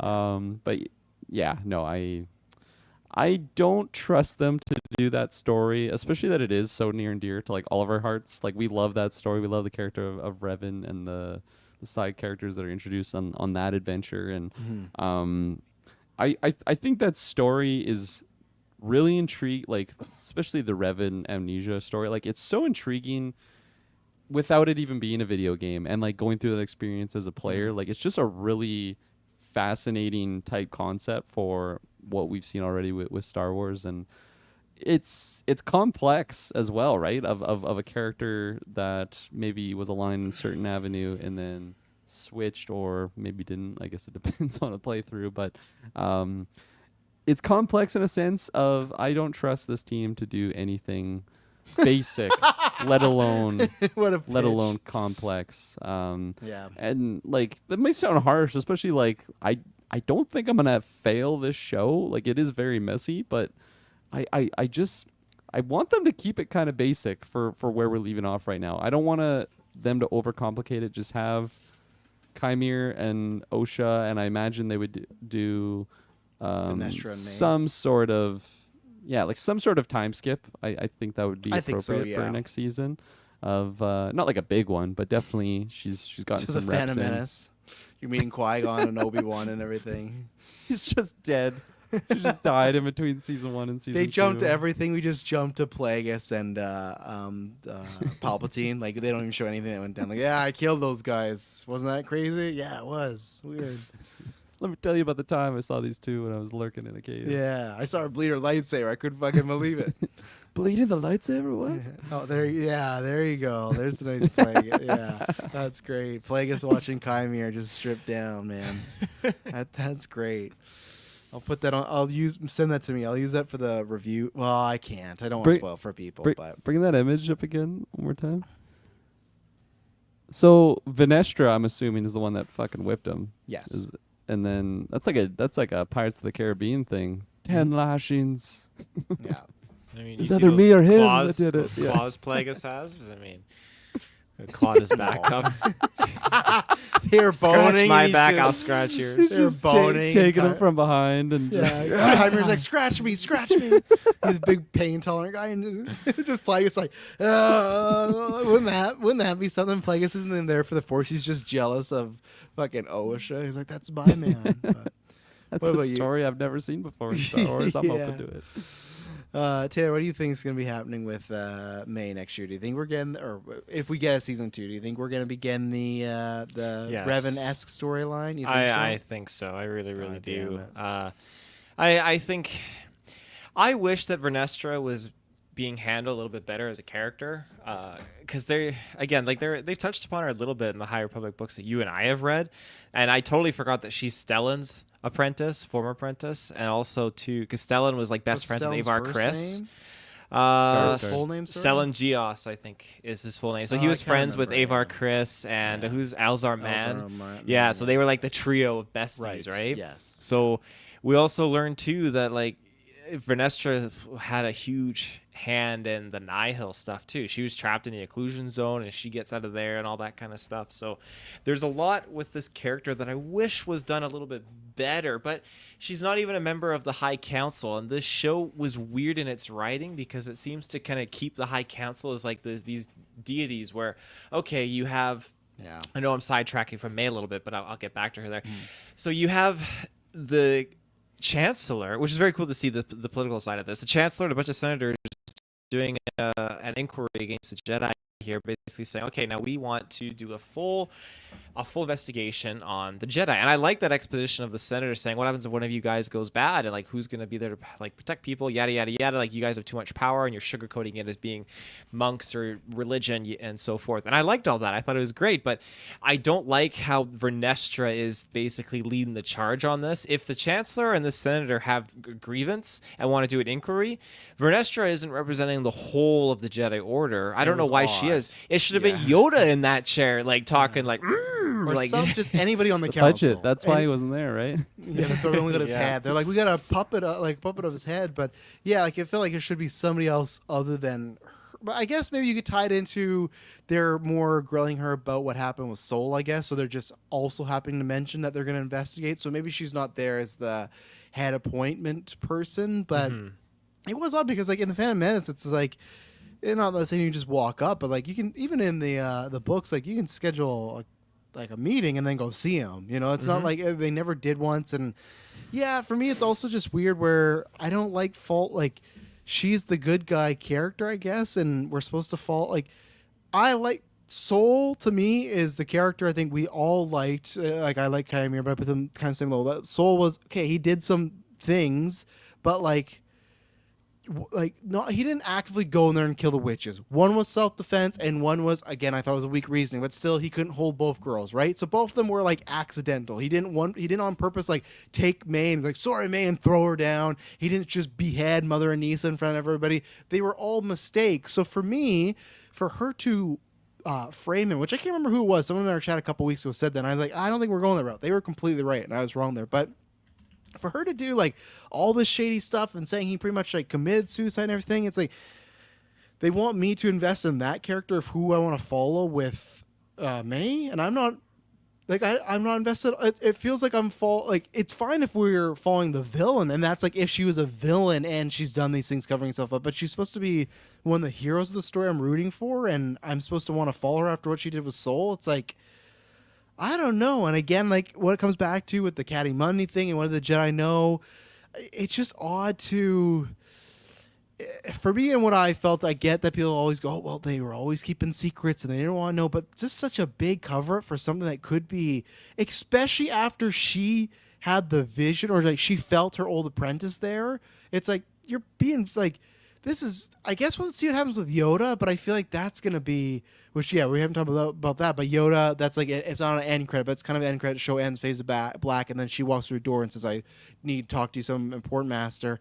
I think they're walking on eggshells there, too. Like, you think people are mad that Caddy Mundi might have heard about, like, a Force user killing other Force users?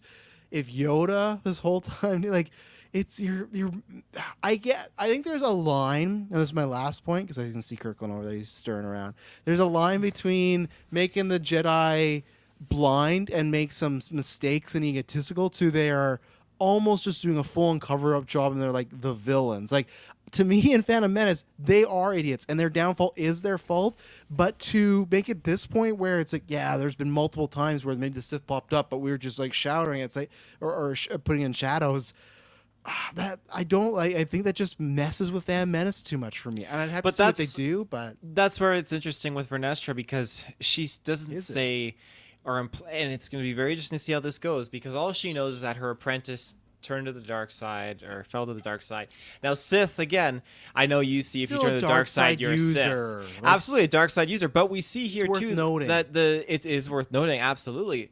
Vernestra can't be trusted because she's sugarcoating a lot of things here. The other thing too is that with Kymir falling to the dark side, now it seems like, okay, what I'm thinking here is if it is this path forward, this narrative, Plagueis tempted him, Sidious style, Kymir turned on his master, and then Vernestra had to fight him in self-defense. And that's why he's got the scars on his back. And she was like, oh, you're alive? Like, what? So he got away from her and so forth. So I think that's an interesting dynamic. So she obviously assumed that he was dead. Now it's too far gone that she can't report this because Yoda might fuck her up, who knows, but yeah, it's the shit out of her. Stupid you are, and he just kills her, and like he does the same thing. Oh, Vernestra took her life. I don't know what happened. She's just chopping up she pieces. Killed all at these the other Jedi. Next time you use the saber, it's red. It wasn't Soul after all.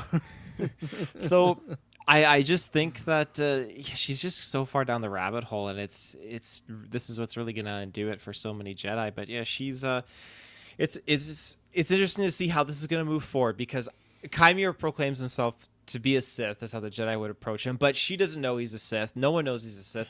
All the Jedi are afraid of are other people using the Force that aren't Jedi. As we see, that's the main theme with the witches, right? They're afraid of the convergence or whatever the vergence was that's going to happen. Power of many. Yeah, so the Jedi are afraid of that. And they imply it again, too, with the senators saying, oh, you guys just use all this power. And what happens if one of you guys goes awry with it? So that's the main theme that they're going for here, and Kymir did do that. He went awry, which everybody was fan theorying that like Senator whatnot, they thought he was gonna be the voice of Plagueis because he has like a deeper voice. So I thought Plagueis was gonna be in the room, like it was gonna be a with the Senator of Vernestra. I thought we're gonna see like a Mune that was the Senator, like a Mune was standing there and be like, oh my god, he's undercover. Wouldn't that be I wouldn't want that because I feel it would be too much like Palpatine, right? If he was also a Senator, like I feel like that's way too close to the vest of being like doing the exact same thing again. So but yeah, everyone thought he was going to be maybe the voice of him or tenebrous or venomous, and no, he's just a senator who it's at one point it's funny. He was talking to Venestra, and I can't remember all line dialogue, but he had a string of 3 to 4 sentences. And it felt like because he's questioning her, and it felt like every writing problem I had with the show. He's like, "What about this? Why wouldn't you report?" Like all these things where it's like, is he just being like a Deadpool and breaking the fourth wall? Because it felt like he was just actively talking about the bad writing in the show. He wasn't, but it was just, and she had really no answer for it. So it's like, man, this is a full circle of what this show is. So, anything to add, Kirkland? Where am I going with that? Anything? We're talking about Venestra and her soul. Soul got framed, and Yoda. Yeah. How you feel about Yoda, the green guy being there? I don't really feel anything by seeing Yoda there at all. Like if you don't have the budget to have him in the show, just don't even fucking have him in there. And like, where's this gonna lead? Like, but like, where's this gonna lead? Right? Like season 2, is he now gonna be a main character? I highly doubt it. I bet he could be a character, but that's what. Before you go, I'll ask you. What would she? Because you're talking about Venestra. What would Venestra say to Yoda here? I fucked up, man. Fucked up. She just pulls her lightsaber out and like charges him. Kills them. But like you're talking about, like, oh, they say okay, it's not a Sith user and everything. But like, what story does she tell him that Yoda's not like? Suspicious this is, you know? Well, I mean, considering you can get past killing a whole tribe of Tusken Raiders and he doesn't bat an eye. Yeah, Yoda's a racist piece of shit. He's like, you don't give a shit about the Raiders. What clearly. color were they? What planet did you say? on, Tatooine? Yeah, I fucking hate that planet. That's where I'm from, master. Yeah, you're a fucking little bitch. And he goes back to... But what would Venestra say? To also keep in mind that Yoda's not like thinking in Phantom Menace like something's really up, because him and Mace Windu are quite surprised when there's talk of a red lightsaber and stuff. It's hard to say what she would tell Yoda, because at this point we don't know what the Chancellor decided, right? The Chancellor just said, "What happened to Sol?" And she said, "Well, Sol took his own life." We don't know what the decision was. I feel like we could see her saying like the Chancellor was or Senator so and so was pushing for a investigation to the Jedi Master, or like the Chancellor stopped it, or the Chancellor agreed to it. I think it's either one of those scenarios, because if they push and they say we need to investigate the Jedi, well, she's gonna have to tell Yoda, because Yoda will find out either way. So you think they're ending with a big tease, but really it's just gonna be something simple as we're being investigated and that's it? It's either that or the unlikely thing, because I don't trust the writers. They're fucking, but I don't trust the writers. So just opens with Yoda just Yoda's going back to is town. all whipped up. Again, please. I can't do a Yoda. He's just hanging because he's fucking 1 feet tall. I think the unlikely route, and this is again attributed because I don't trust the writers with this, is that she would tell him that, "Hey, Master Yoda, I detected that my former apprentice is still alive and he fell to the dark side. What are we going to do?" And again, that's going to piss people off, because a lot of people out there like yourself, they're like, "Oh, well, Sith, they know Sith now, yada, yada, yada." But again, it's not Chimere. They don't know Chimere is that. And they blamed it all on Soul. And there's a whole disconnect going on with the Jedi. Yeah, so. it's not, but I think for me, it's just like in Phantom Menace, it just feels like they think it's so far apart to have any inkling in 100 years that even if there's someone that fell to the dark side, not a Sith, it's still like, it feels less believable now when they're like really surprised. Like, well, remember about 80 years ago, there was Venestra's apprentice fell to the dark side. Like, this could happen. Like, that's where I feel like they would start preparing again, where that's what I like about Maul and Palpatine. They come out of nowhere. It's just fucking Qui-Gon is taking Anakin back to his ship, and Darth Maul does a backflip off his speeder bike with a red lightsaber. And it's like, what the fuck is this? Where now if it's like, oh yeah, remember there's been a couple dark side sightings, and it's like it loses some of that impact again of, because then it makes him look even dumber, and it's just like the only way I think that like structurally makes sense going forward is if she just doesn't tell him about Chimere. And I don't know, maybe she does tell him about that, and Yoda just doesn't give a fuck about like any of this. And like that's also like a downer, right? For just like, well, Yoda I don't know, like I don't know if right now like that's something that he's thinking about. And I also don't know how Yoda's mind works. Like maybe he's thinking big scale, and it's like this is all just a path that leads us to Luke Skywalker. Like I don't know all about that. But doesn't know about Anakin yet, but he's waiting for Luke. He's like, I've heard a vision. Yeah, exactly. Had a vision, yes. I don't know if he's a big picture guy or how he thinks. Like I really don't know how he thinks day to day. he knew about Order 66 and let it happen. He's how he like fucking escapes. He's going Dr. on the Manhattan. Yeah, he's like Dr. Manhattan was like, hey, billions of people are dead, but we got peace. So you know what? Let's roll the tape. So yeah, and then if she doesn't tell him about it, I would hope that for season 2, if she does keep this a secret, I hope she gets fucking chopped up pretty early Yes, on. I Like do. maybe she goes and Oh, she's making it to the finale, my friend. I guarantee you, Chimera's not going to kill her the last episode because she's Chimera just also chokes her out like the exact same way that Soul went out. Yeah, I'm not trying to do nepotism, but she is the wife of the showrunner, so that's why I think she's definitely going to make it to the season 2 finale. Yeah, Interesting. You know, Yeah, that always helps your theories. yeah.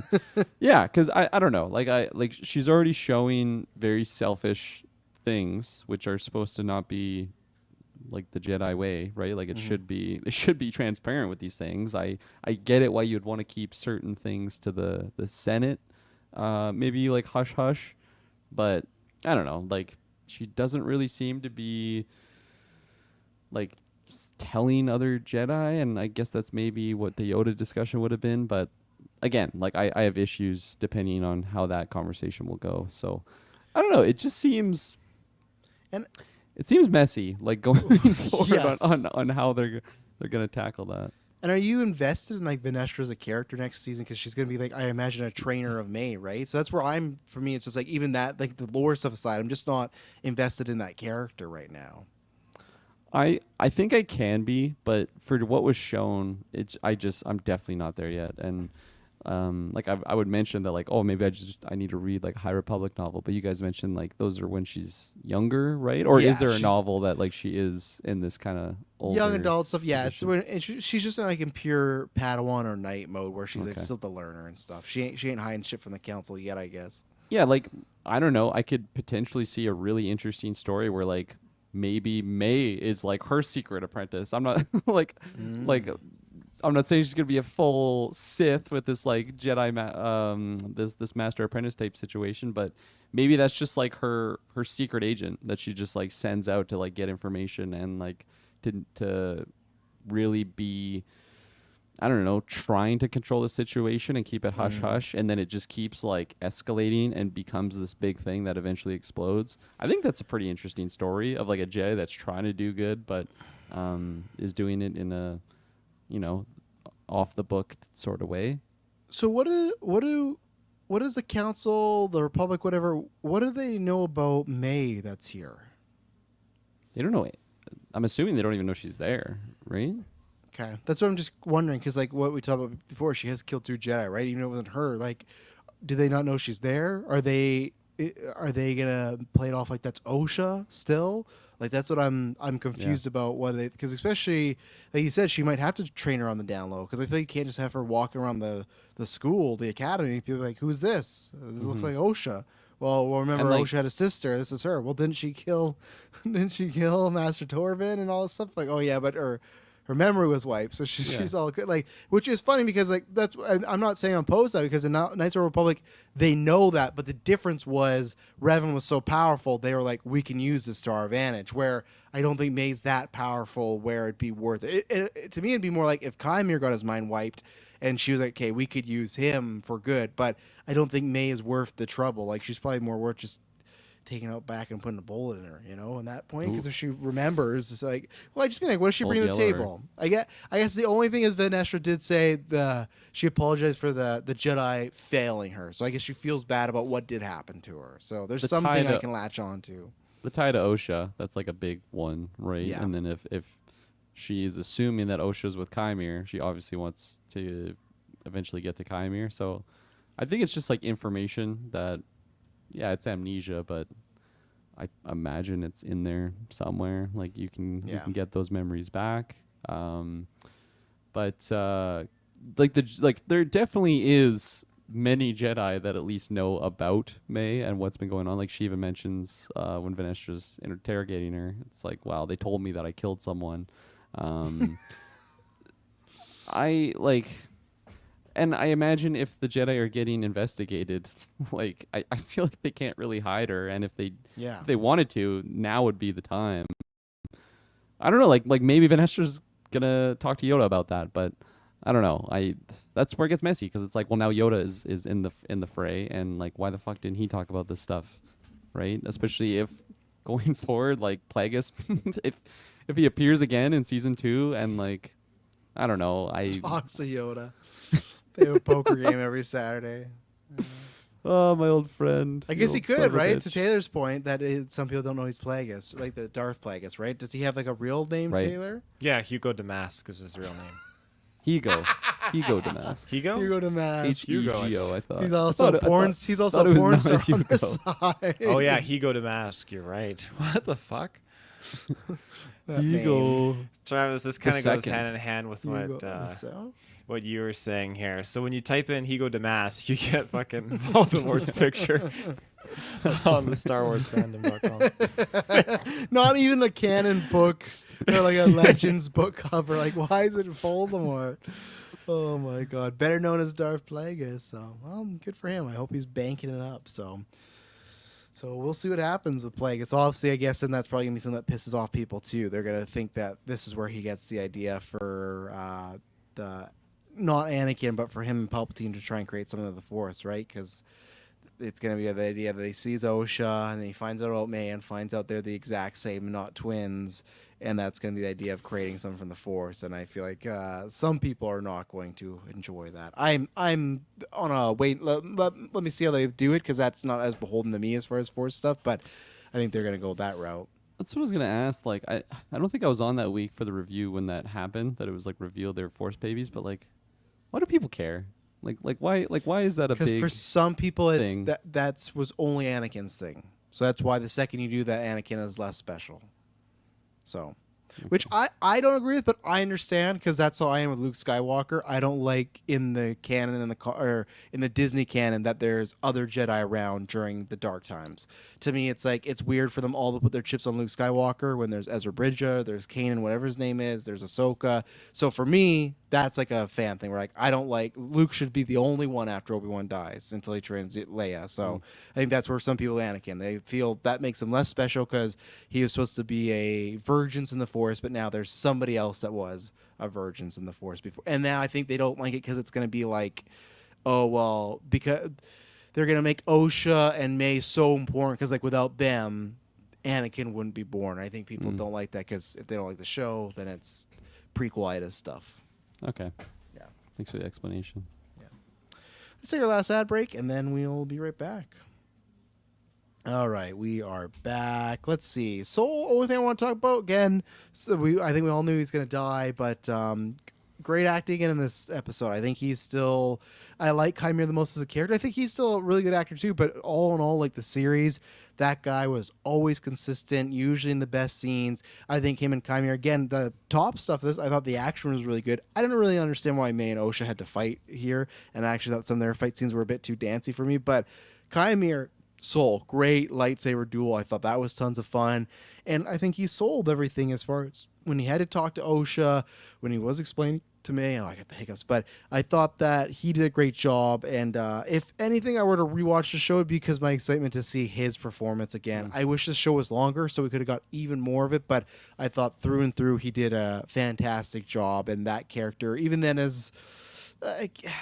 for some reason, I don't have too many cons with that character. I think they handled that well, and that's the thing with the show, where there's things that aren't bad or flawed. I think there's things that make sense.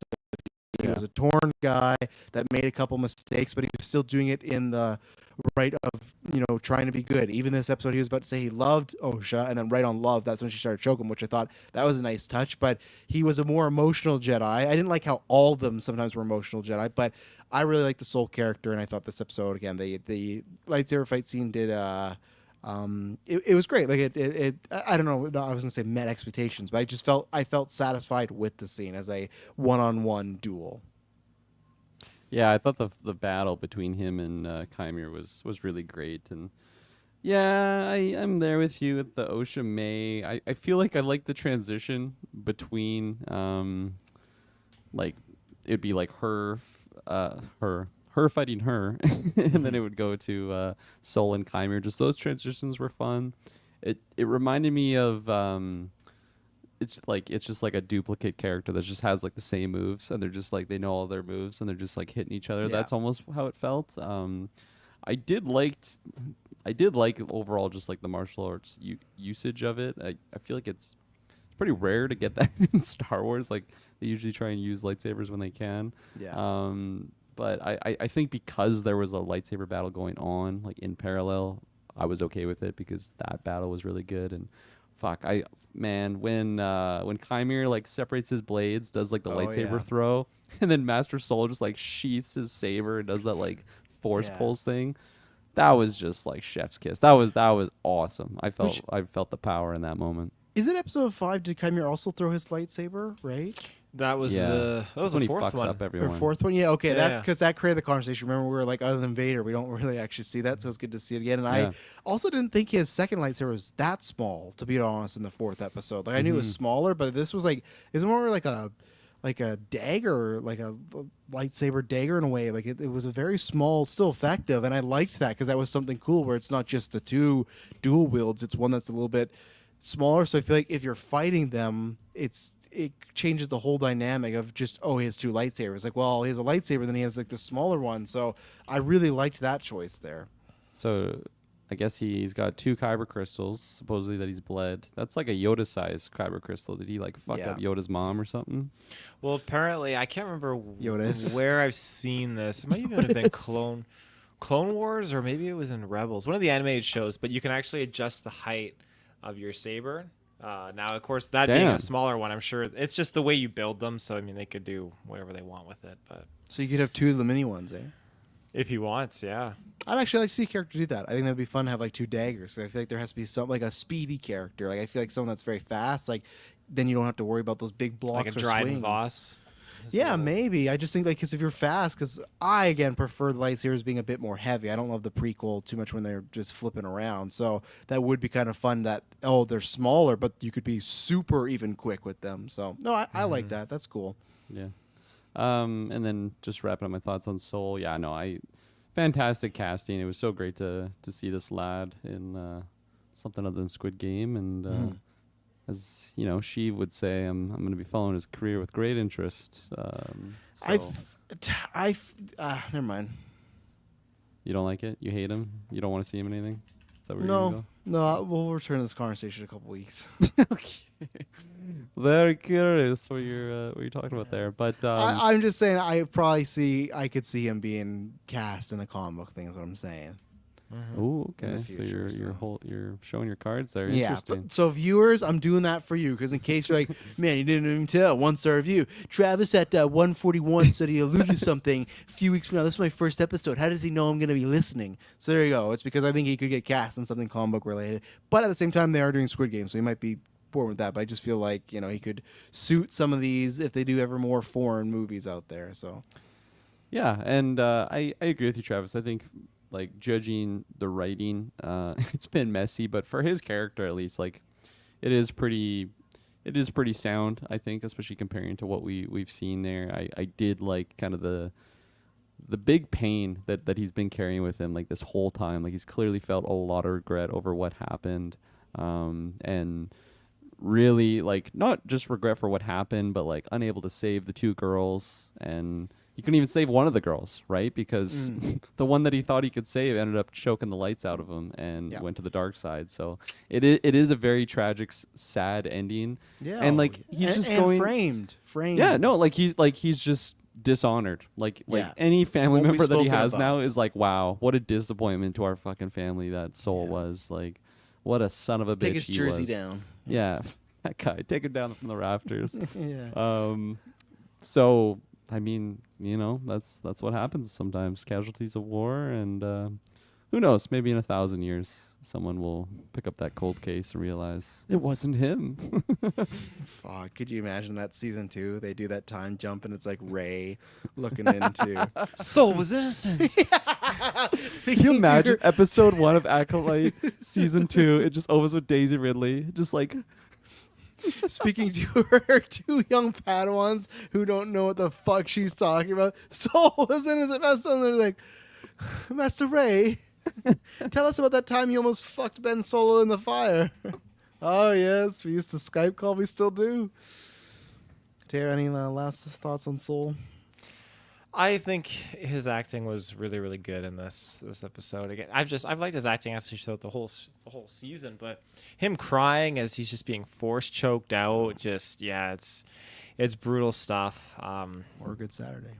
Or Good Saturday, but he paid the price for his lie, and it's unfortunate that it ended this way. Like it's the downfall of himself through OSHA, because he created OSHA and he kept the truth from her, and he kept trying to throw they're empty excuses, empty reasons that he's just throwing at her, like, oh, I wanted you to have the life you always dreamed of. Okay, that's not what you should be saying right now. Like, oh, they would have taken you away from me. Okay, maybe that's a little bit better, but still not on the right track.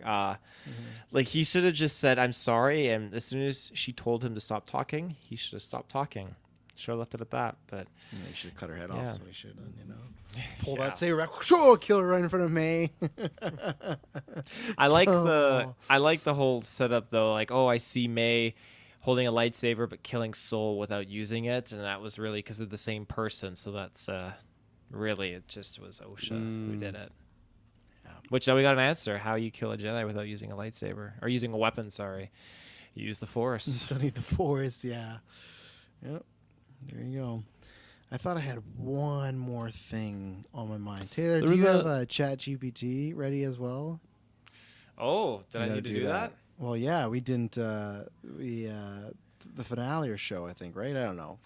I got you. I can whip it up in 2 seconds. There was a moment when May, gosh, Jedi look stupid sometimes. I can't believe that he didn't just take the pip droid from her when he ties her, like how do you not know that the droid can fucking do these things? Like, it's right there in her, like, gun holster pouch, but nonetheless, I digress.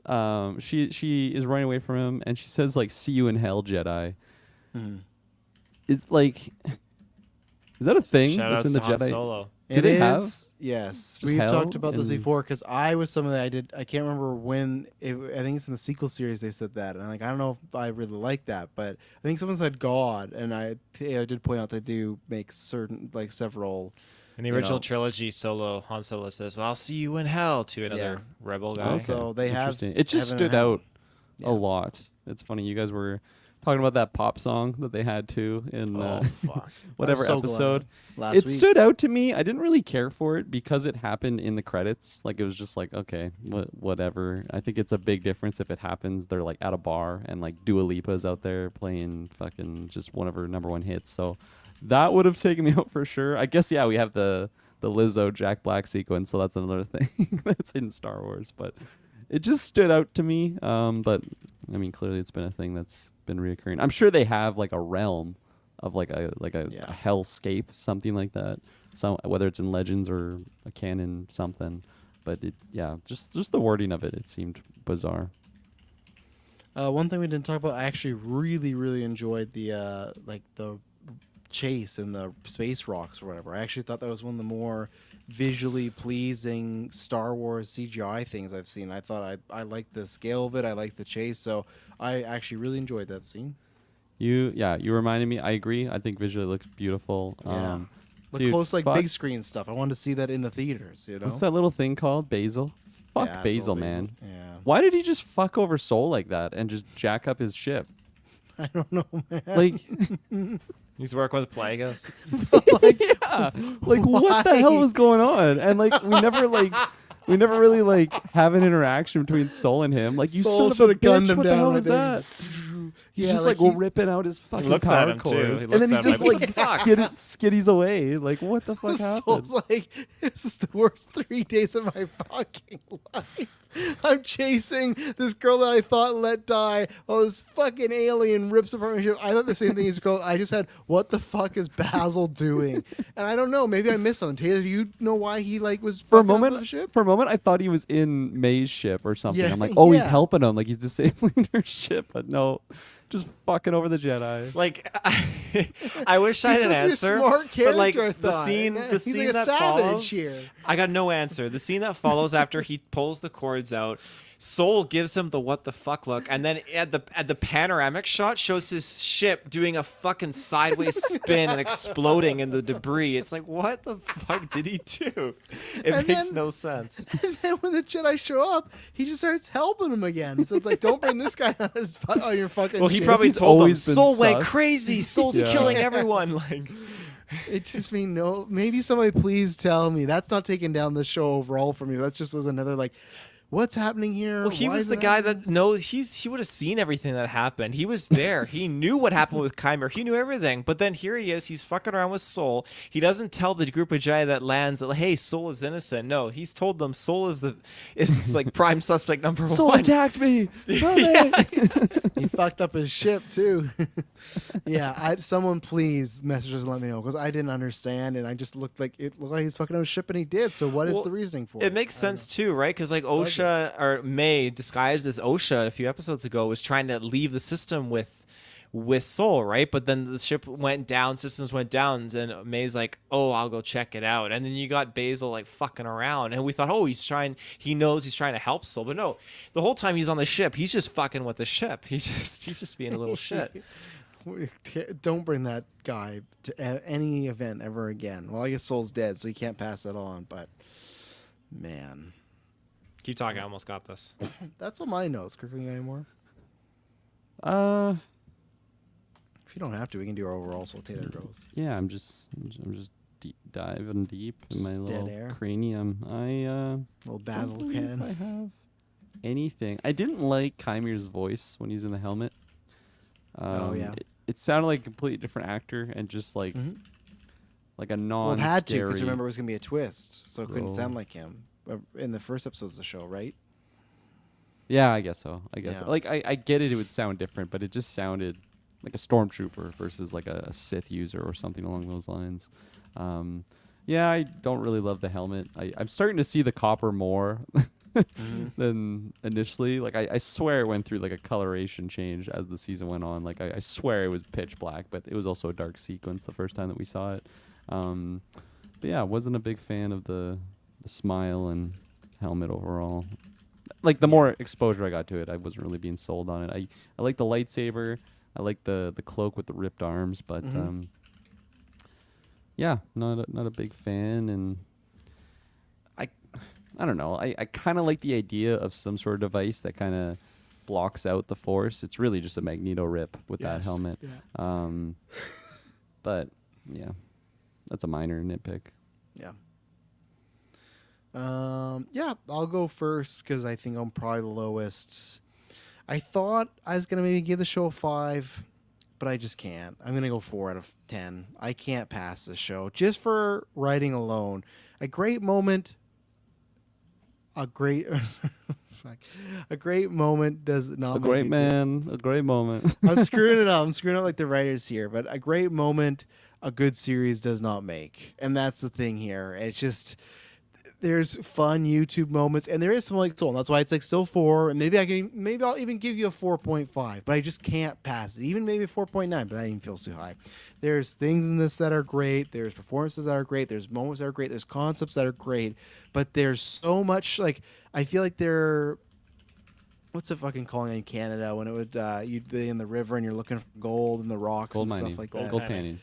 Gold panning. It feels like that to me. Where sure you might find some gold, but it takes a long time and you gotta go through a lot of rocks. And that's the thing here, right? It's frustrating because I think there is a version of the show, even with the things here, even not even talking about my whole thing of reworking, being like, oh, the finale in the middle. I still think there's a version of the show where changing just some quality of writing, changing some focus on certain characters, storylines, and then maybe removing some. But I think there is bones for something great here. There's bones that this could have been like an Andor, where at the end we're like, holy shit, like they really came out to play. But there's just too many times that when I talk about something I like, then I remember X, Y, and Z of like, oh, this is how we got here. And again, it's kind of like with episode 4 that people loved, I understood, but again, it was the stakes. And this episode did the same thing where it made me dislike other episodes from before, like the flashback episode. I'll just skip that next week. You know why? Because in the first 2 minutes of this episode, Soul tells me what happens in that episode. I don't need to see it. So it just feels like there's a waste of time. It just feels like there's no urgency with these Star Wars shows, and I just feel like that's why they're losing less and less importance. Where people feel I don't need to watch them because it's just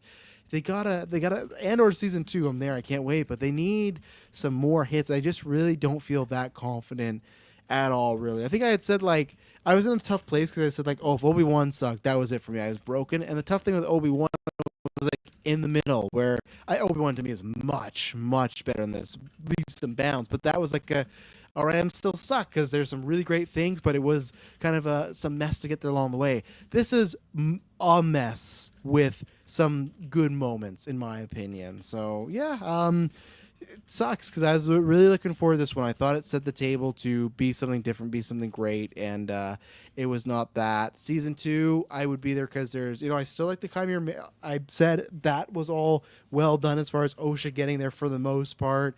Of course, yeah, maybe a Plagueis thing. So to me, it's just like if anyone ever asks, like if it gets really bad, I won't watch because I've done that with shows. But if anyone ever asks me, it's just like a sports team where you still got to be with them through the bad years, and that's where I feel like we're in the bad years, and I'm just cheering my team on to turn around and start winning some championships again. And I thought Acolyte could be that, but it's not. And now with Skeleton Crew, I think that's gonna be like a fine show.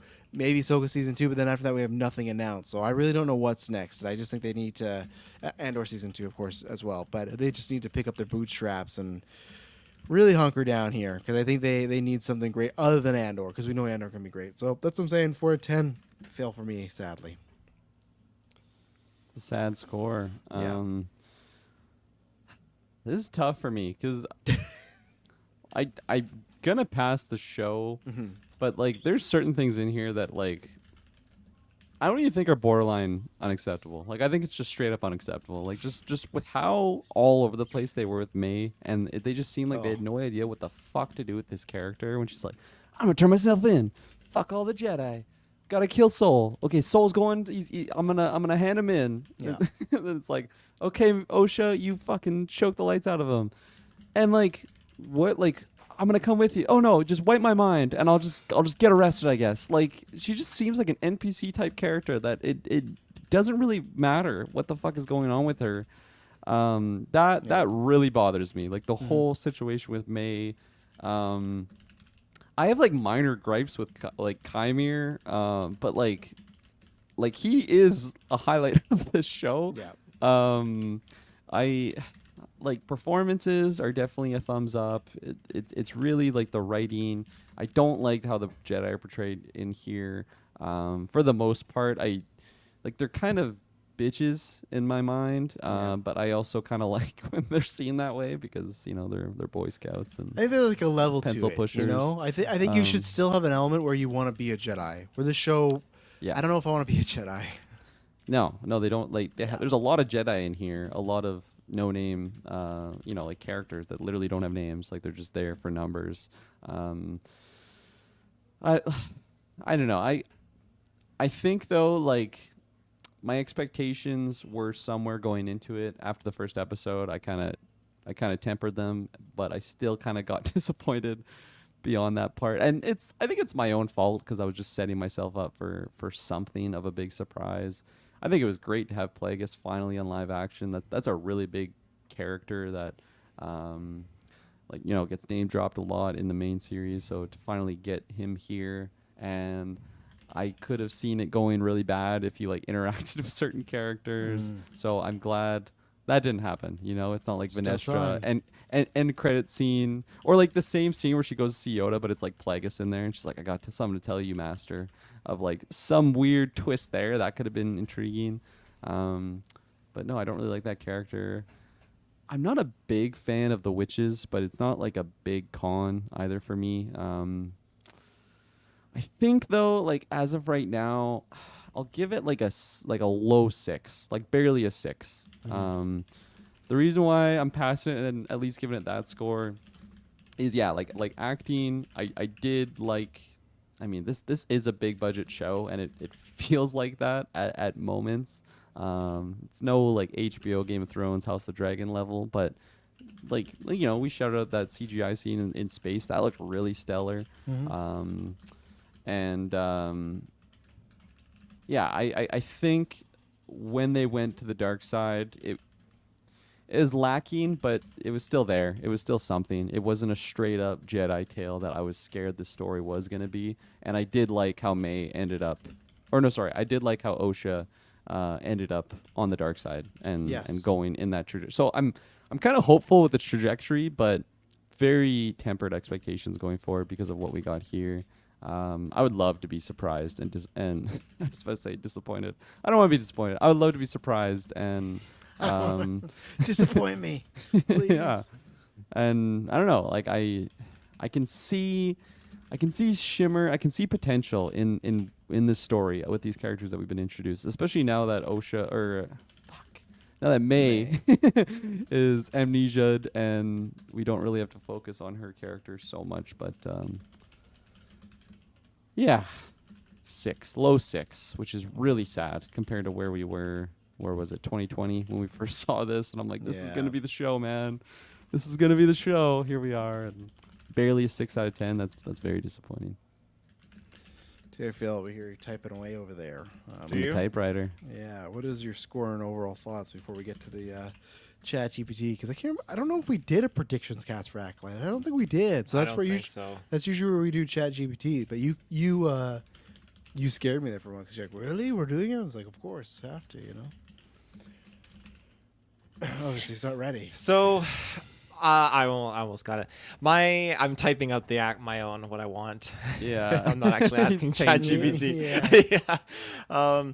I think though this show ultimately, the writing is so very messy. I'm gonna sit probably like a 7 out of 10, and I'm being generous with that just because I like what they were doing with the finale with some things, but that is also based on the foundation that we do get that season 2. If we don't get that second season and I rewatch this, I can see it dropping back down to a 6. Go for it. If Plagueis is not in this finale, is it still 7? It's a 6.5. Okay. This proves my Vader Darth Maul theory right. Anytime you get one cameo for Taylor, that does some score uppage. It does. I'm sure he's not alone too. Like I'm sure like a lot of Star Wars fans. I can't wait to see the online community right now. I haven't even looked at what the comments are right now. I don't know.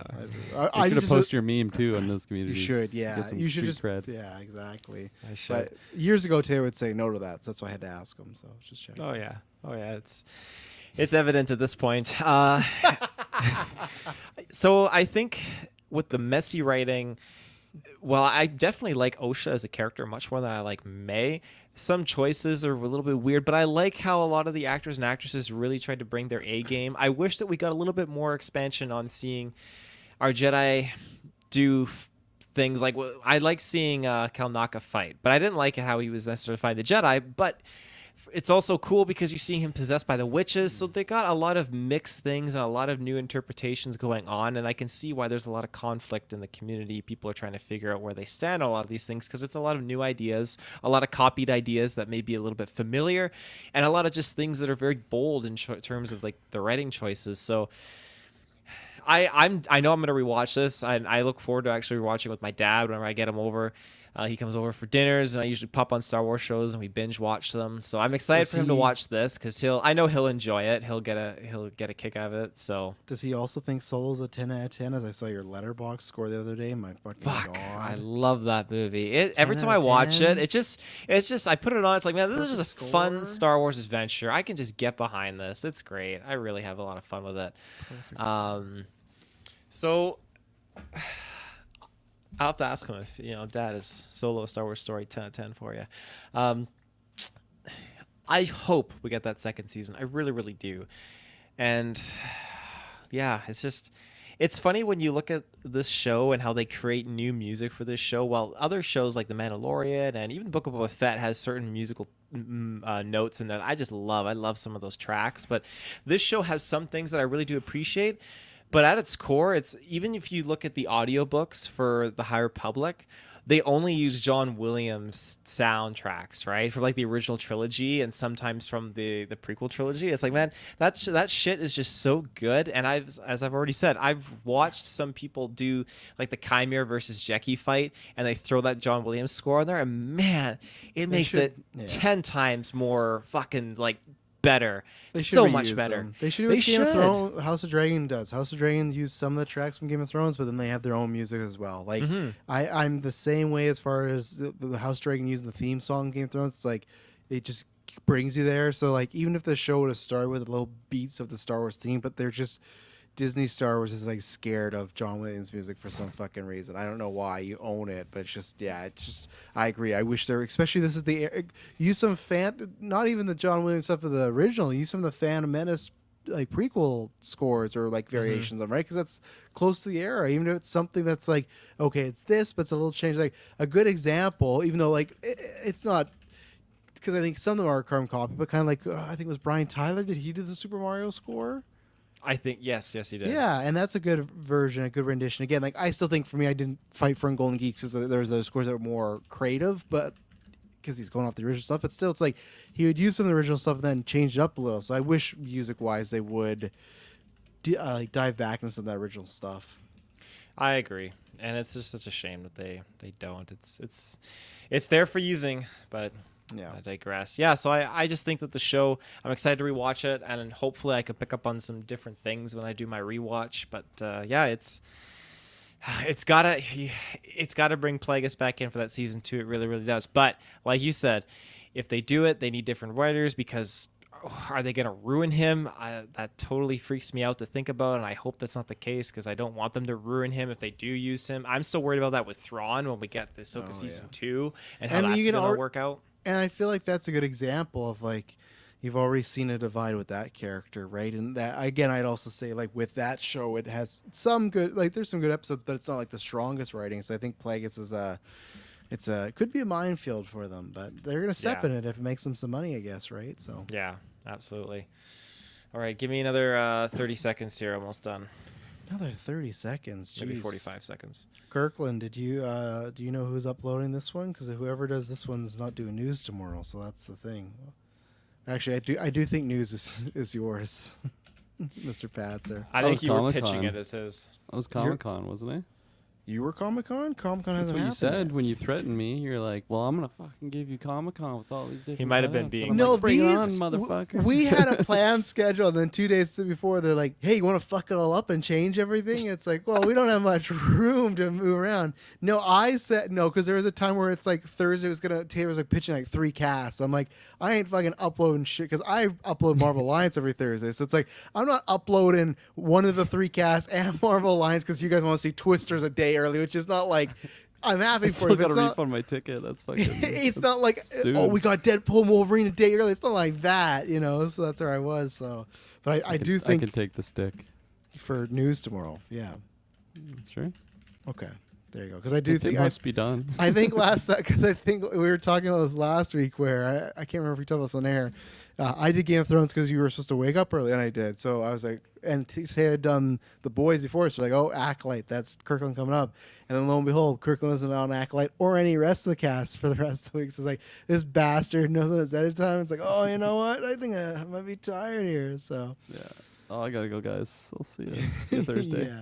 So all right, Taylor, Acolyte's your upload, and that's fine. He made us late, so that should be on Taylor Soldiers. You know, Taylor said right. We asked him when the review will be. He's like right after the episode, but his right after the episode just means like whenever he finishes it, I guess. So very different explanation. And Kirkland, you're not hot over there in long sleeves. I'm getting warm. I was cold before we started the cast. So I threw on. It's literally a onesie. This Yeah. is Oh, this is a okay. Darth Vader onesie. I thought it was a dress shirt this whole time, legit. Yeah, it'd be pretty cool dress shirt. Mhm. It's, Taylor, did you ever confirm that you had a black? Oh, I see. Did you ever confirm about your black dress shirt, Taylor? I got one. That can be potentially dirtied. You know, you Yep. just fall on grass. You're fine. Okay. Whoa, showing off some goods. Oh, it's cock fell. It's like an open fly. You ready, Taylor? He is not. It's pumping it out.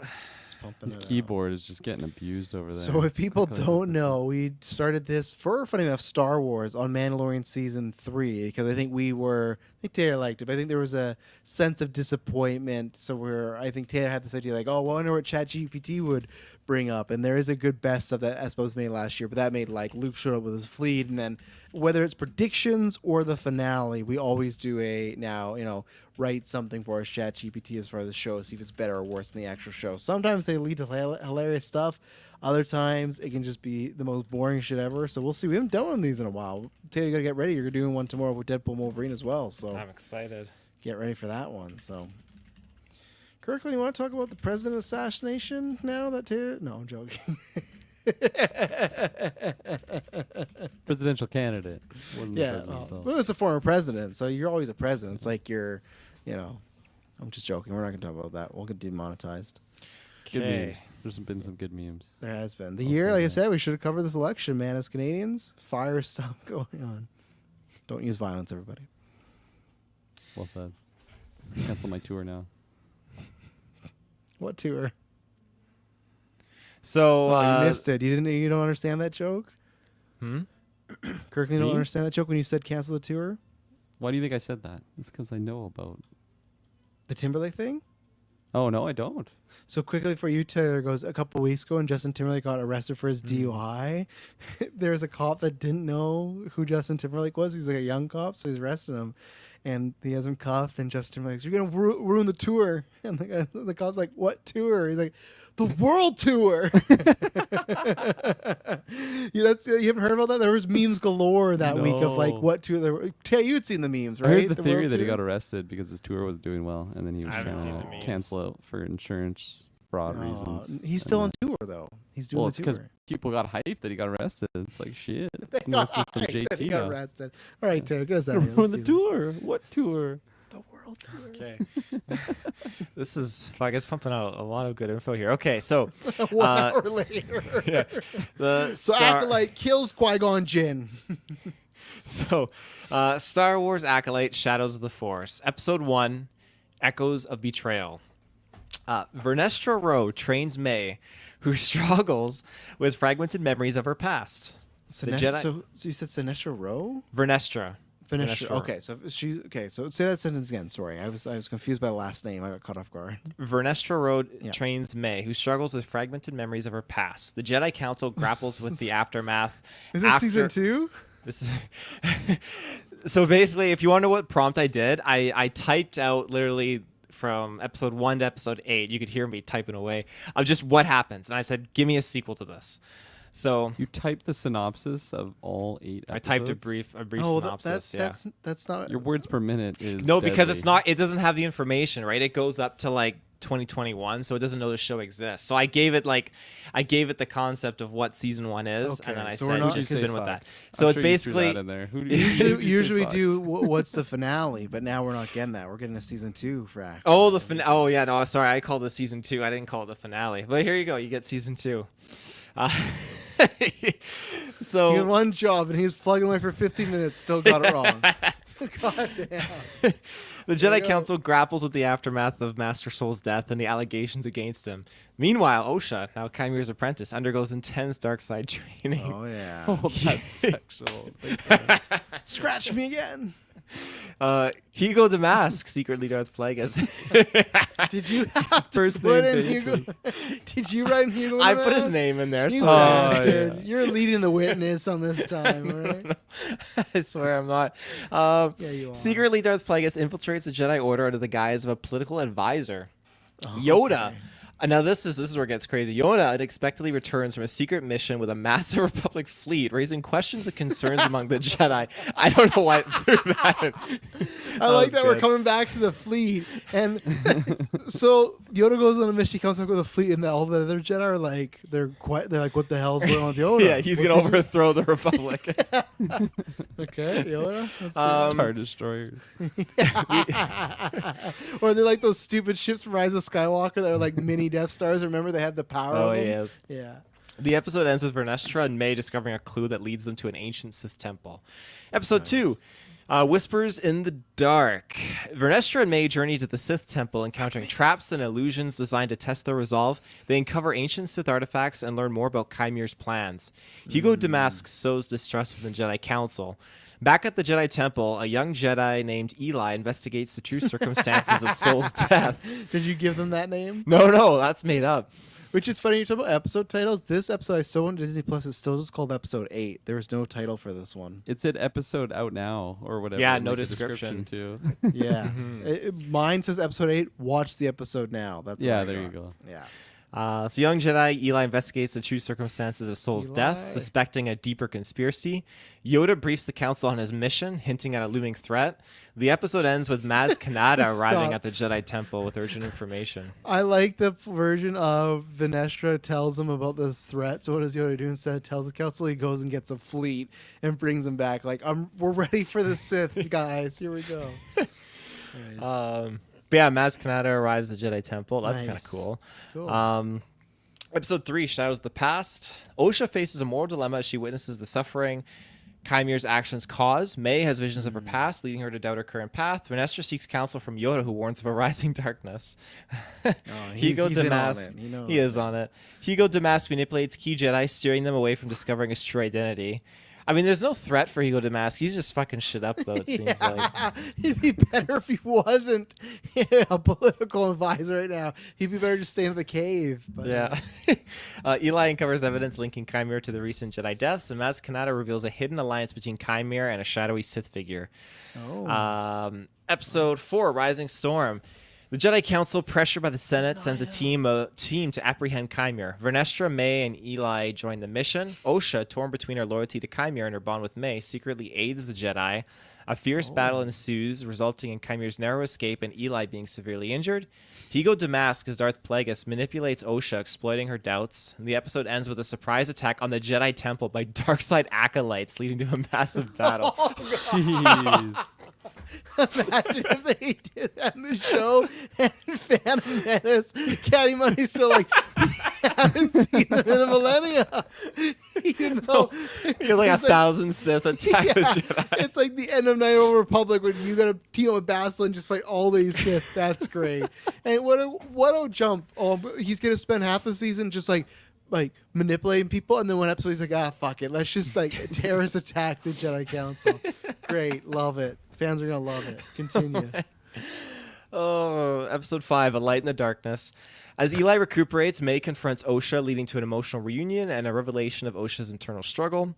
Vernestra discovers the full extent of Chimera's alliance with Darth Plagueis. Higo Damask increases his influence within the Jedi, feeding misinformation.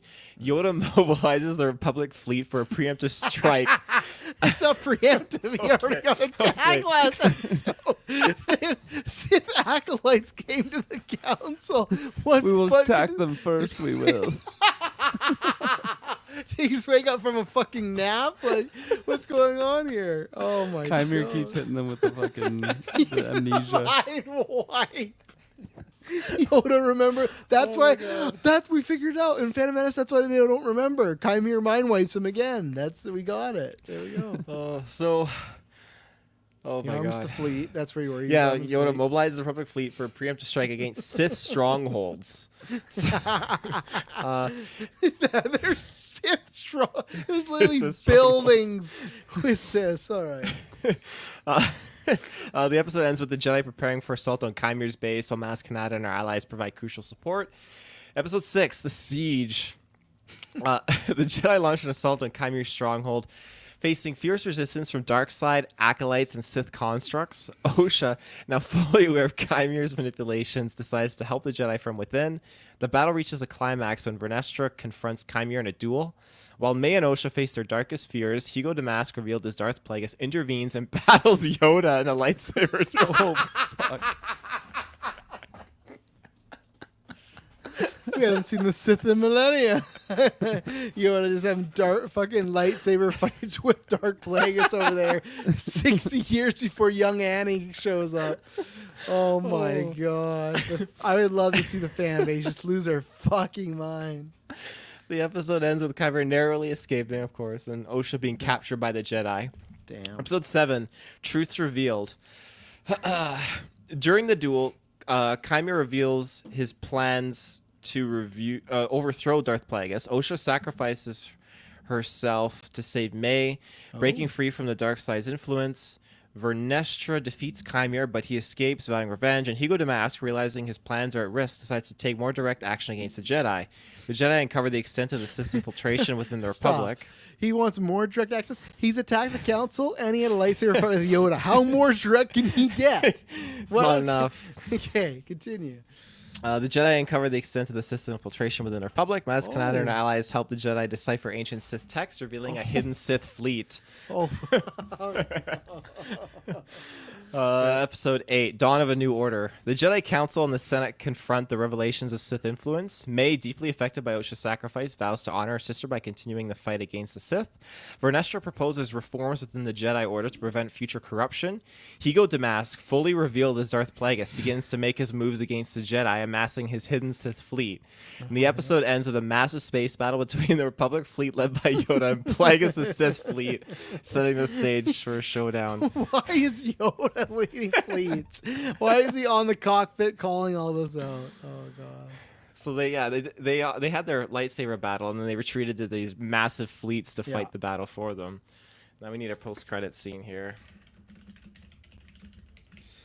That's something, man. Yeah, that's a lot of Sith action for not seeing Sith in a long time. So, would not My like to God. Sith constructs too. Like, what does that entail? Just like a giant robot. What was the name Sith? of the thing in Old Republic? Knights of Old Republic. Oh yeah, when you see it, it like petrifies you. Yeah, I can't remember. Stuff like that. I think even the Death Turns Star Jedi I'd into say is stone. yeah, stuff like that. Even the Death Star I'd say is a Sith construct. Just a bunch of Death Stars with the fleet. Okay, Seen so this in millennia. the screen fades from black to reveal a desolate, war-torn landscape. The remnants of the space battle between the Republic fleet and Plagueis' Sith fleet are strewn across the ground. Fires burn the distance, and the eerie silence is broken only by the occasional crackle of flames and the distant rumble of collapsing structures. In the foreground, a hooded figure moves stealthily among the wreckage, their face obscured by shadows. As they approach the large, fallen Sith cruiser, the figure pauses, sensing something. The camera pans around to reveal a small, flickering hologram of Darth Plagueis standing atop a makeshift pedestal. Plagueis, the Jedi have won this battle, but the war is far from over. The hooded figure lowers their hood, revealing the scarred face of a battle-hardened Sith Acolyte. They kneel before the hologram, and their eyes burning with a mix of fear and devotion. What are your orders, my lord? Plagueis' hologram flickers ominously, his gaze piercing through the darkness. We will retreat to the outer rim where the Jedi will not find us. There we will rebuild our strength and bide our time. When the moment is right, we will strike back with a vengeance that will bring the galaxy to its knees. The camera shifts to a close-up of the Acolyte's face, capturing the twisted smirk that spreads across their lips. The scene cuts to a wide shot of the desolate battlefield, the fire still burning as the Acolyte rises and begins to walk away. And remember, Plagueis says, the darkness is always watching. The camera zooms out, revealing the Acolyte disappearing into the shadows as the hologram fades. The screen goes to black with the haunting sound of Plagueis laughing. So he's like It's a- defeated. He's like defeated at the end. He's just laughing his ass off. Yeah. Yeah, and it's like the laugh through like the hologram too. So it doesn't sound that good. I love. Yeah, so that's a story where he's in secret, decides to attack twice. They lose. So his plan is, well, we're gonna go back in secret, then we'll come back and do it. So, all right. I wonder how this leads to Phantom Menace. Oh, I wonder. Yeah, they'll explain that in season 2. But yeah, let's hope some of that doesn't happen. I don't need Yoda with a fleet and his armor and everything. But Leading the charge, fighting Plagueis at a Sith stronghold. yeah, a millennia. Well, ladies and gentlemen, that is it. That is your Acolyte review. We'll be back maybe in December with Star Wars stuff because I think that's the rumor when they're dropping Skeleton Crew, but we don't know for sure. And yeah, promise you will not be boring. May the Force be with you.